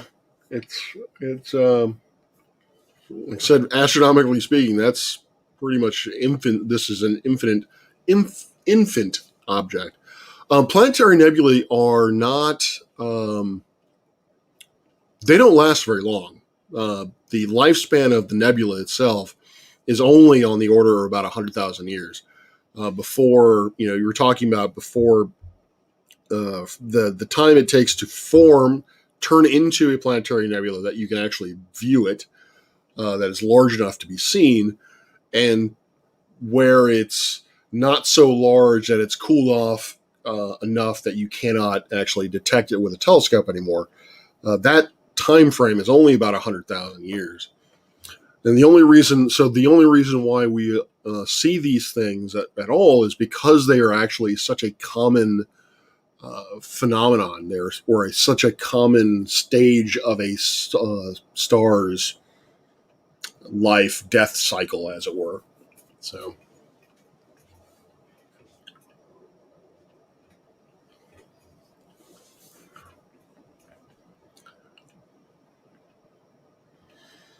oh yeah, I have that. Let me see. See if I can do this. Had a student with a DSLR take an image. Let's see here.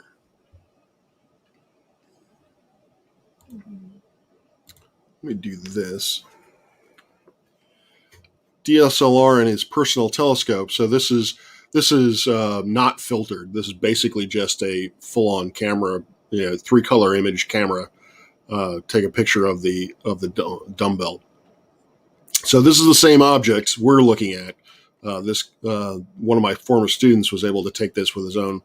I think he had an 8-inch telescope, but yeah, that was pretty wild. Plus the fact that he gave me a picture on film was like, oh my god, you actually know what a picture is. That's impressive. I think I was more impressed with that than the actual picture itself. Ah,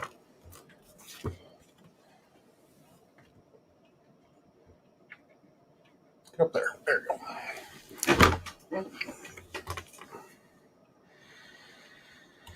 Yeah, I was pretty. I like that. It was nice.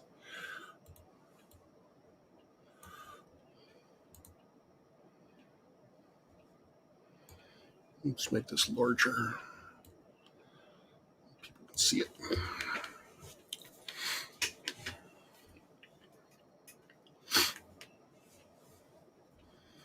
Mm-hmm. Let's see here. Play with the range. Yeah, that's not really good. Ah, negative.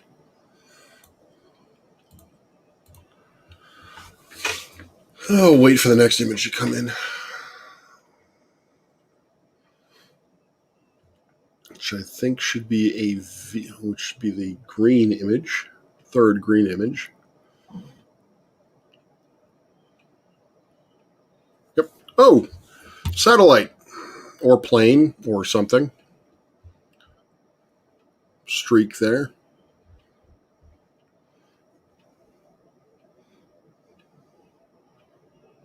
Probably a plane, given how fast it seems to be moving.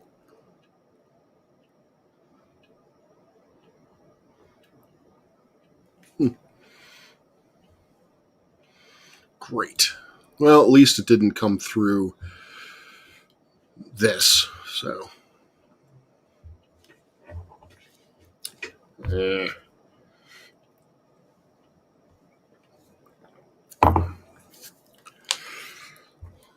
Hopefully, I'll have to crop it, I think. That sucks. Sucks. I hate it when that happens. What was I going to do?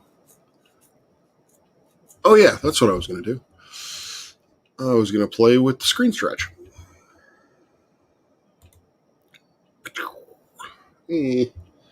That's kind of ugly. That's not really much better. Not necessarily. A plane or a satellite would be... actually, might be thinking the... Yeah, for some reason I thought a satellite would be a broken line. But no, that would be a plane because it would blink. So that's probably a satellite. But a plane or a satellite, they basically at this distance, the size, their angular size in compare. Let me back way off that sentence. The spread of the light has more to do with the aperture of the telescope than it does with the actual angular resolution of being able to see it. The plane and the satellite are not going to be resolved in our telescope. And so or at least not the light itself is not going to be resolved in our telescope. And so basically that thickness is going to be the same regardless.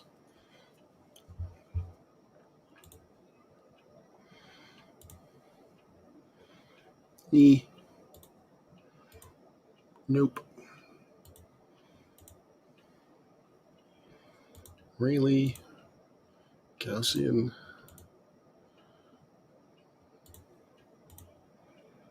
I think maybe a log normal or Rayleigh. I don't know which one I like.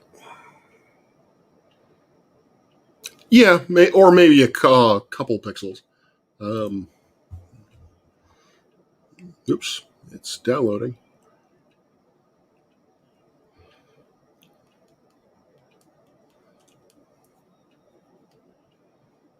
All right. Well, now it's gone. All right. So, I leave it to you. Which would you like to look at? Should we go to Jupiter or should we go to Saturn?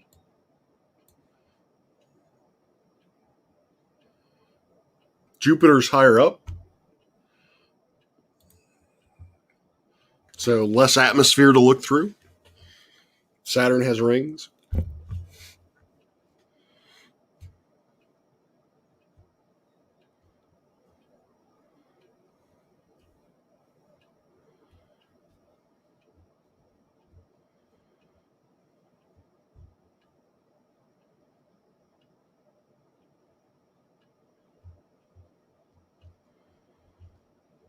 I will go to Jupiter, but if I see Saturn pop up in the chat, I will then just go to Saturn. It is a tough choice.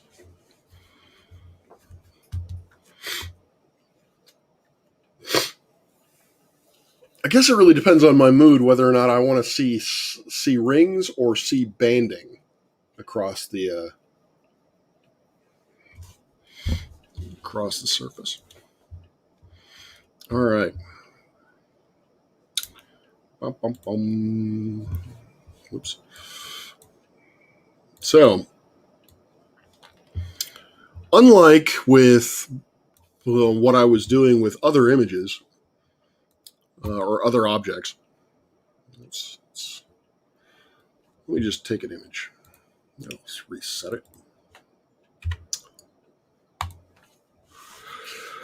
Where I was taking minute-long exposures.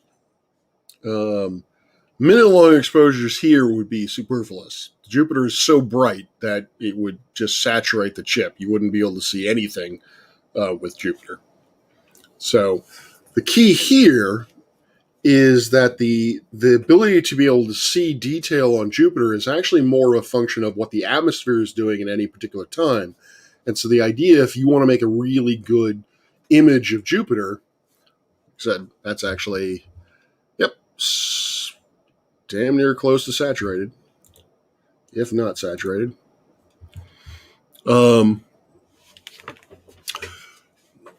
Is to take really short exposures, take a whole lot of really short exposures, and then get rid of all the exposures that are even slightly blurry, and then stack the rest of them together. And even at 5, let's do a 1 second in green.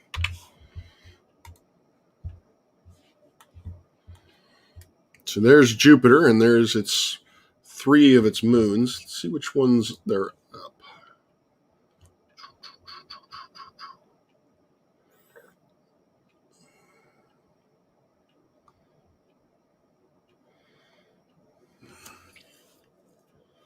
So the 2 on the left are Europa and Ganymede. And the one on the right is Callisto. Io must be behind. Yep, Io may be in front, but it's on the disk itself. We won't be able to see Io at all. Europa and Ganymede, though, we'll be able to. Europa, Ganymede, and Callisto, we should be able to image. So yeah, that would be Europa, Callisto, Ganymede. And yeah, this is what I was talking about with dynamic range. Well, earlier I was talking about dynamic range and the whole idea behind the Apollo astronauts not being able to image, or the NASA the lunar program, the Apollo missions were not able to image the starlight along with the foreground of the moon and the lander, was because the moon and lander are so bright. You would basically saturate. You lose all detail of the foreground images in order to bring out these smaller, fainter background images. So the only way that we can really see any detail on Jupiter, like banding and such, is if we take a really short exposure. And so here I'm doing half a second. This is where having a very large, or having the size telescope that we have, is actually detrimental, because we're getting too much light.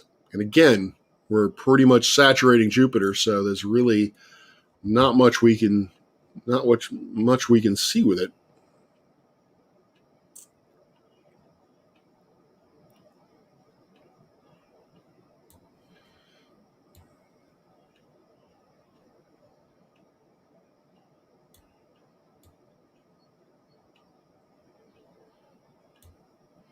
Can't see any real detail with it. I thought we could get some kind of detail, but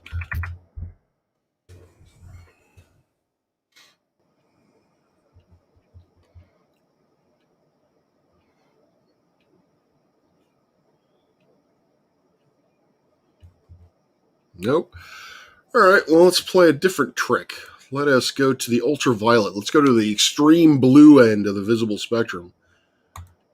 There shouldn't be a lot of light coming from the light coming from Jupiter in this band is going to be less, and the camera is far less sensitive to this light. So we shouldn't be saturated in U. And we aren't. Sweet. And there you go. There's a dark band across Jupiter. I don't know whether or not we can see. Great red spot does not appear to be visible right now. It seems to be on the other side of the planet. But you can definitely see one of the major bands of the bright light, or the dark band across Jupiter, and you can also see its polar region here and here. So, but Incidentally, what can you not see? The moons. So this would be this would be in a case of, okay, we can see this would be the lunar lander and the lunar surface, but we don't see any stars behind in the night sky of the moon. But if I were to crank this up 10 seconds,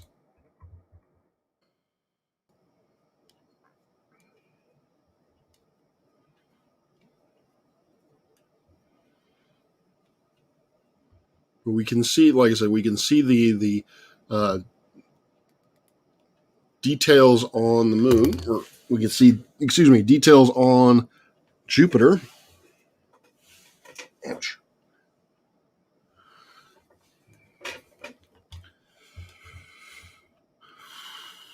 Crank that up, we lose details on the surface. We still can't see the moons. We crank this up even more.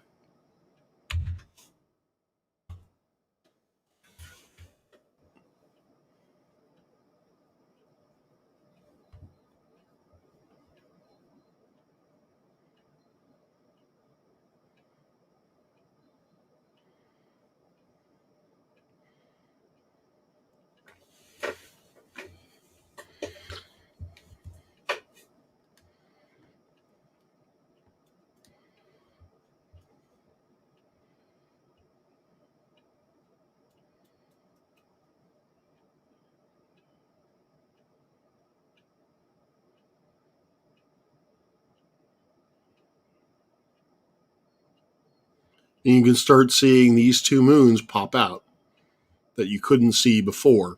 So these would be akin to the stars in the night sky around Jupiter. If the Apollo cameras had just saturated the living crap out of their images, if they didn't care what was in the foreground, they might have been able to image the stars in the background, but that wasn't their mission. That wasn't what the point of those pictures were. We have plenty of stars. We have plenty of images of stars from the Earth. Why go? Why try to take pictures of the stars when you land on the moon? That's kind of not the point. So what I'm going to do now, I was hoping to be able to take a 3-color image of Jupiter, but I don't think I can get 3 different filters where I can see any kind of detail. So let me see if I can get 2.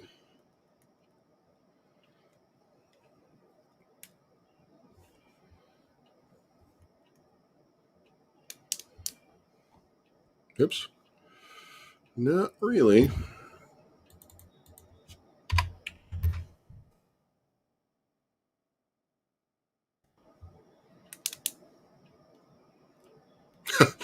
Yeah, well, hopefully I can potentially reach somebody. I wanted to, people have said those details before, but hopefully this is more of an actual demonstration of that concept. Hello. There we go.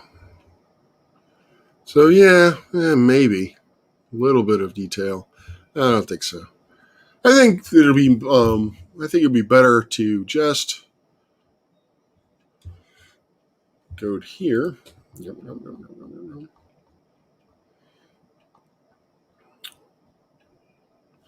Go to Saturn. I can show you an image of what Saturn looks like. And then, hopefully, Pluto will be still high enough up that I can try to find Pluto, even though Pluto will be a speck. There's a reason why I want to see if I can find Pluto. Oops, that's not what I wanted to do. All right, let's go back to you.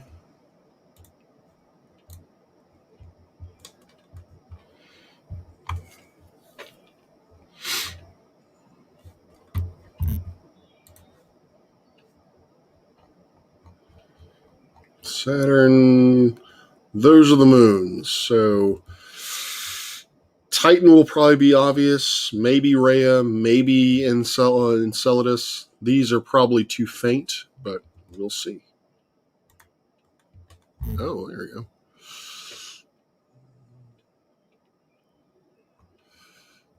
Yeah, see, it's fortunately our field of view is so small that you can't really see too much of it, but you can definitely see the rings.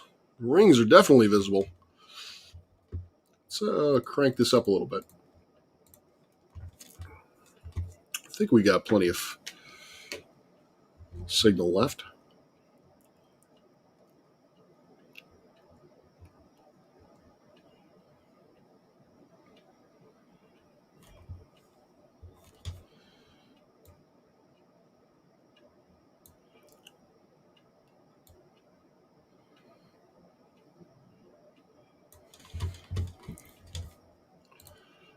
Planet. Yeah, all right.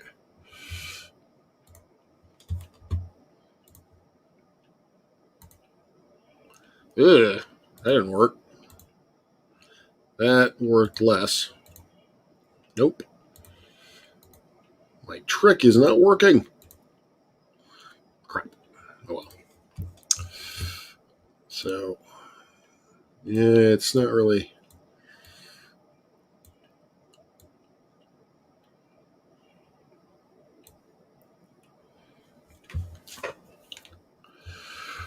That right there, that dark band that you can possibly see, that I think is actually real. That is, I think, a band across the surface of Jupiter or of Saturn, and not an actual artifact of the image, but I couldn't swear to it. I couldn't swear that that's actually real and not something that's just because of the way the camera is reading out. So um, I think it's real, but that's Jupiter or that's Saturn for you. All right, let's go to Pluto. I like going to Pluto, not because Pluto's outstanding to look at. It's more of because it's like a Where's Waldo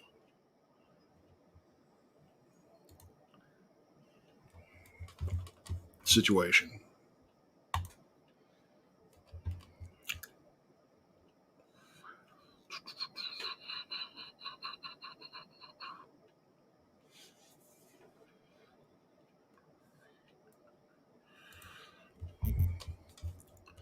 All right, I'm going to do 10 seconds. Invisible.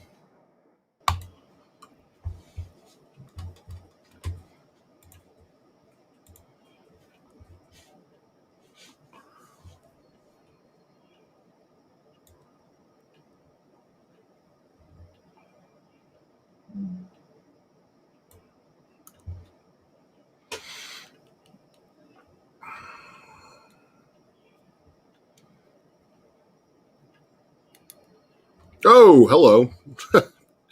Let's take another one.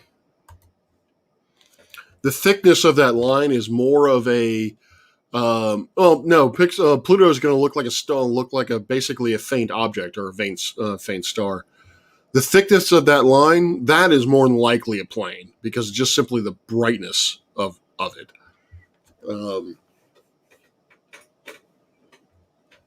Because I had forgotten that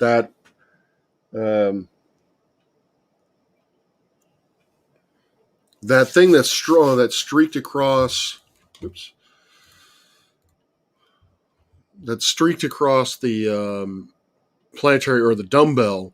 That was a long exposure. So either that thing was traveling very, very slowly or very, very fast, or it was very, very dim in order to appear that way.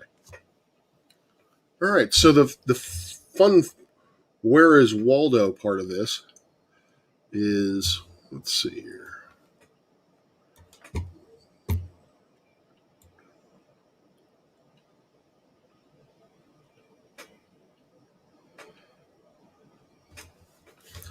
So this, I think you can kind of see it. This purple square is the field of view of the camera, theoretically. And so Let's get that here.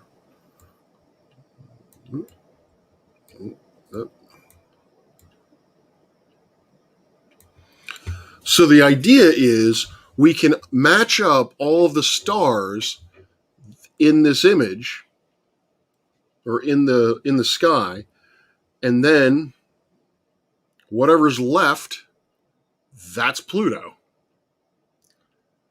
So I think we're going to need longer exposure. Let's do a minute.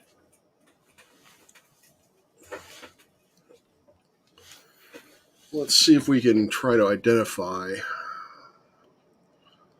some of this stuff.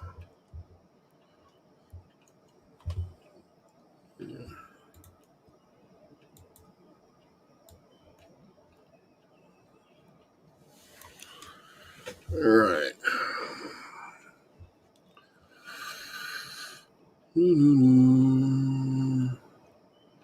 I think these four are these four? No. Oh. Hopefully the 1 minute exposure. Well, let me turn this off. There we go. I have blinding light in my face.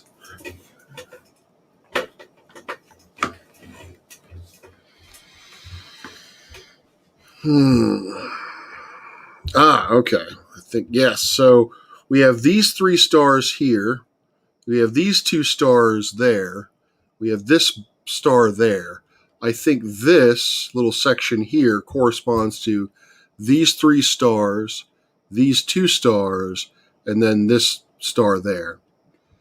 So I think if we had this star, and that star, then this star, and then that star. And so that would mean that right there. Oops. Did I lose it? Nope.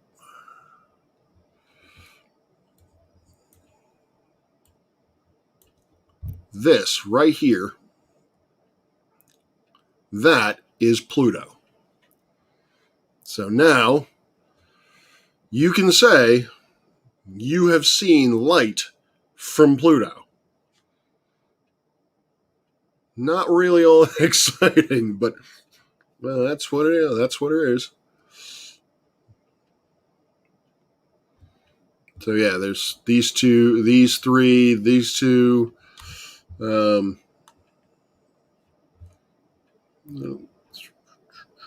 There it is. You have this sort of upside down triangular shape, upside down triangular shape. Oops. These 3 stars, that star, so that would be Pluto. Right there. So, yep. Hi, Waldo. All right. I am going to save this particular image. Oh.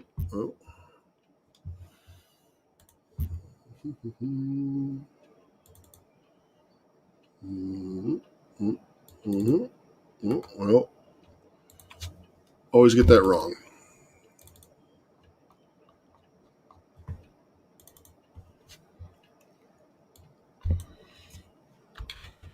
Pluto.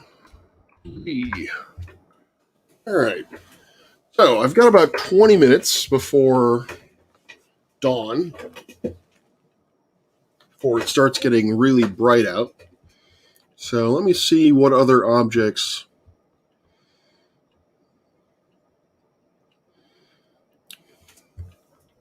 M33. Let's see. What is M30? I'm pretty sure M33 is a galaxy. Triangulum galaxy. Freak yeah. Let's do that. I should be able to get one or two good images of M33 before sun comes up.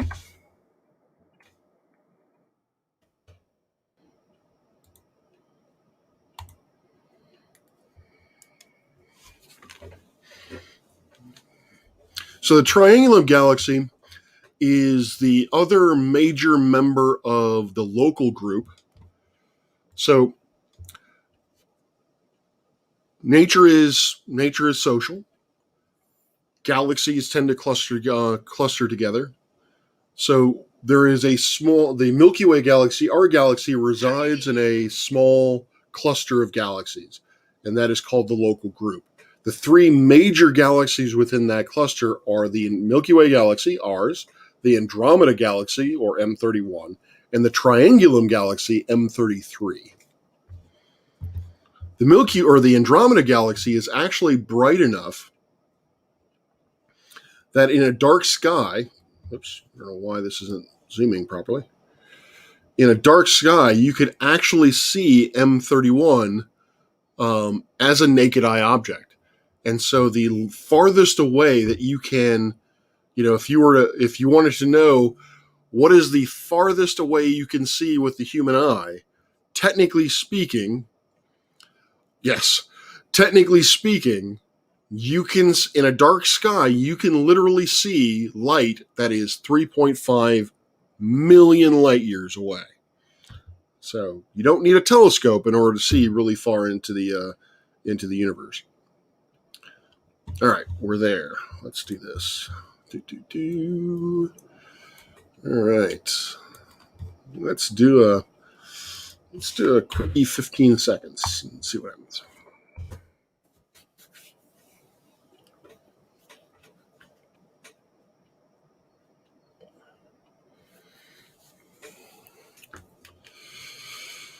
I like that. Gravity and Rob World. Nature is social. Yes, precisely.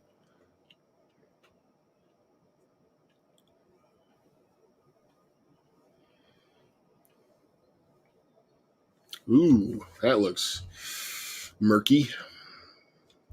Pretty sure it's right there. That's the core of it.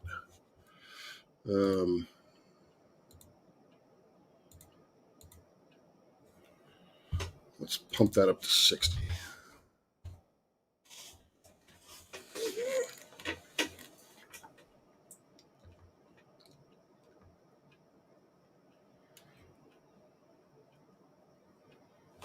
What's my altitude at?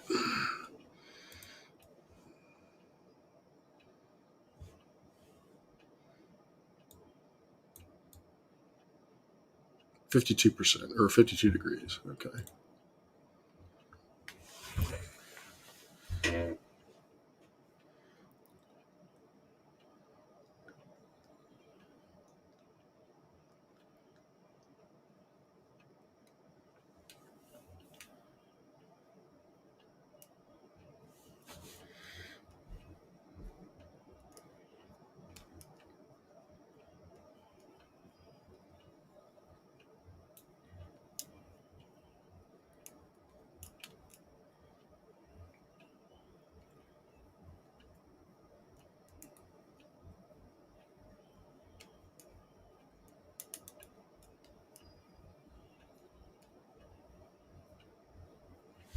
Oh, wow. Triangulum really doesn't want to pop out, does it?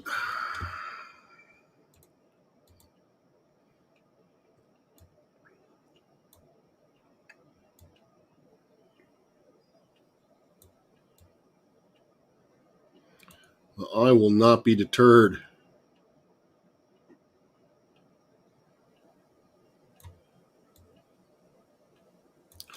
Let's see what M34 looks like really quick.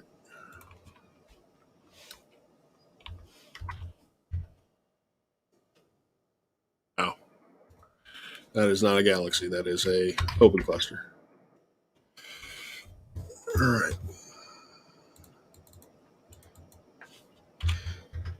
Let's do 180 seconds. See what happens.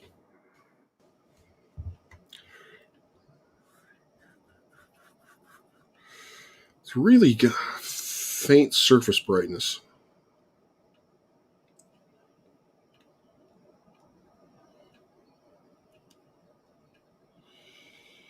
If I remember from Pluto, this is roughly the orientation we would see it in.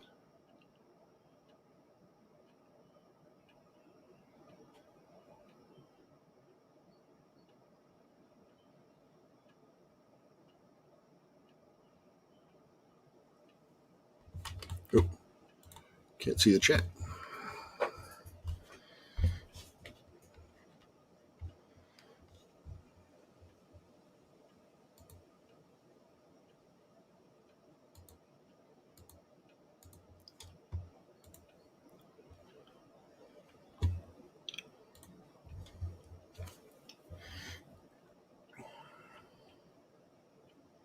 Oh, I see. No, actually, this is not.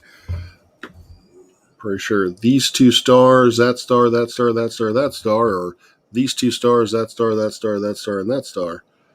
So,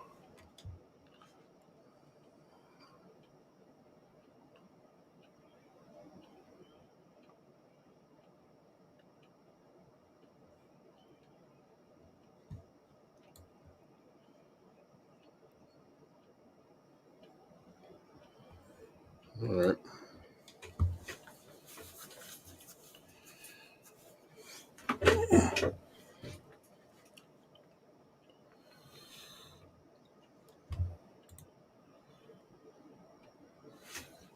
Dome is not in the way.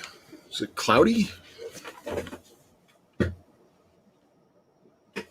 Oh, but it is getting noticeably brighter. I don't think this is going to happen. Sadly.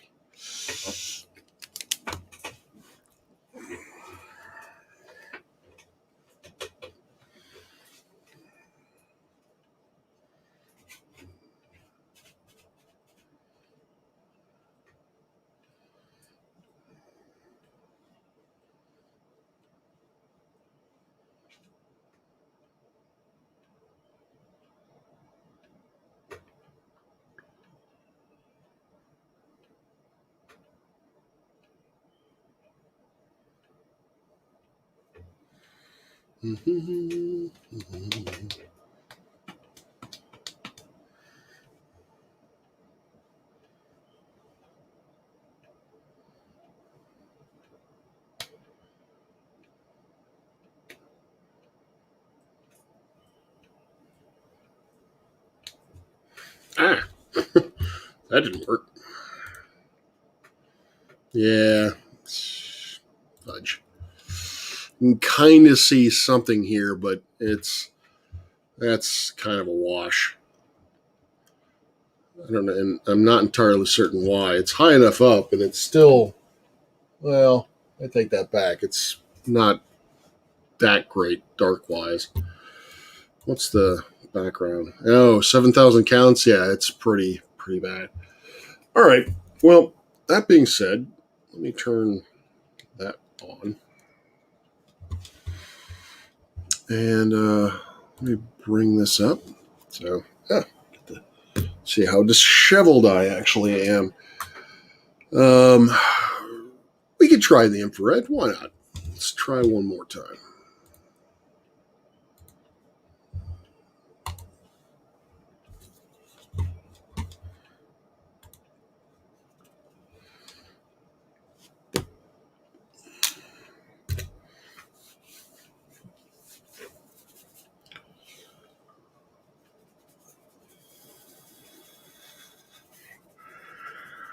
I doubt we'll be able to see much, but who knows?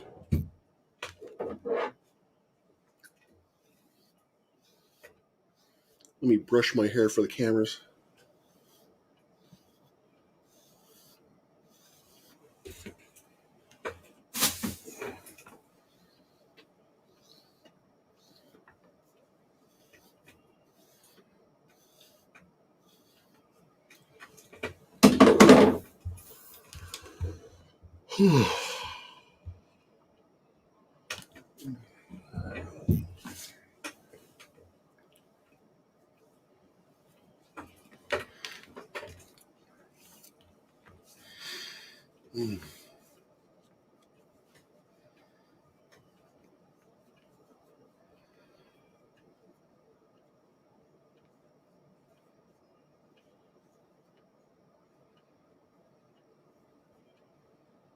Man,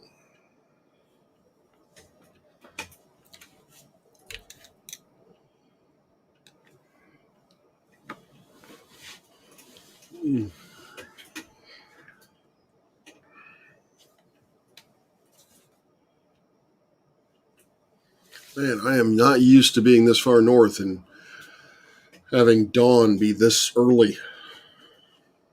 Used to having dawn be the earliest dawn ever being was around noon.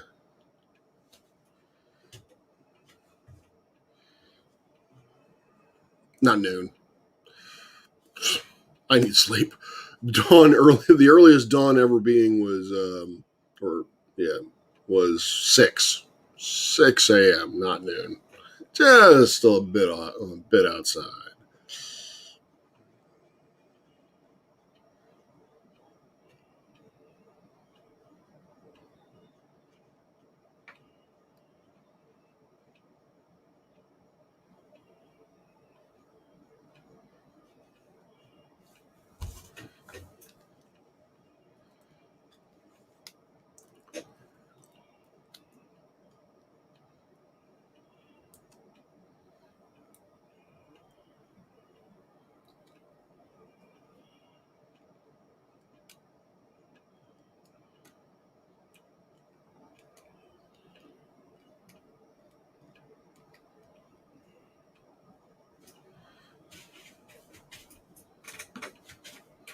Do, do, do, do, do, do, do, do, do, do, do, do.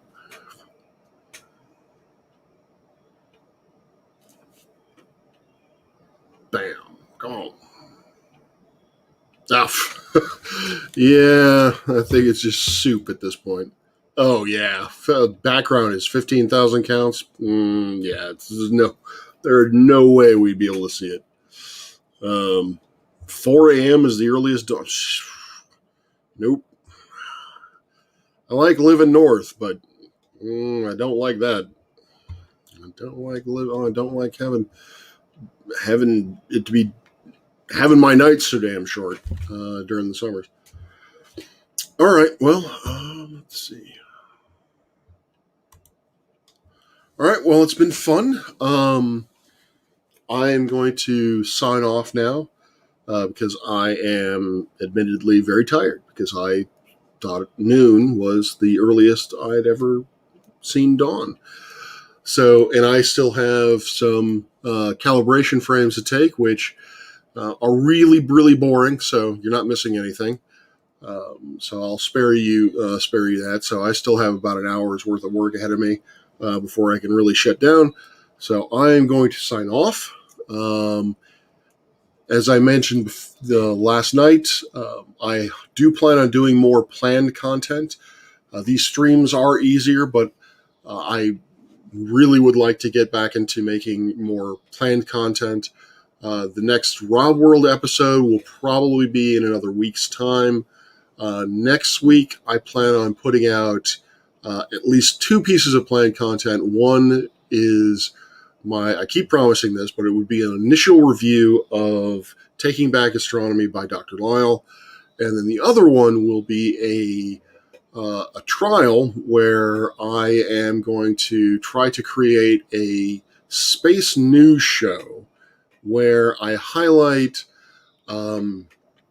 space weather, basically satellites. That's stories involving satellites, stories involving solar system exploration, and then having a main piece dealing with, um, like, for instance, the first electron capture supernova was discovered, definitively discovered, and so basically some really cool bit of research that has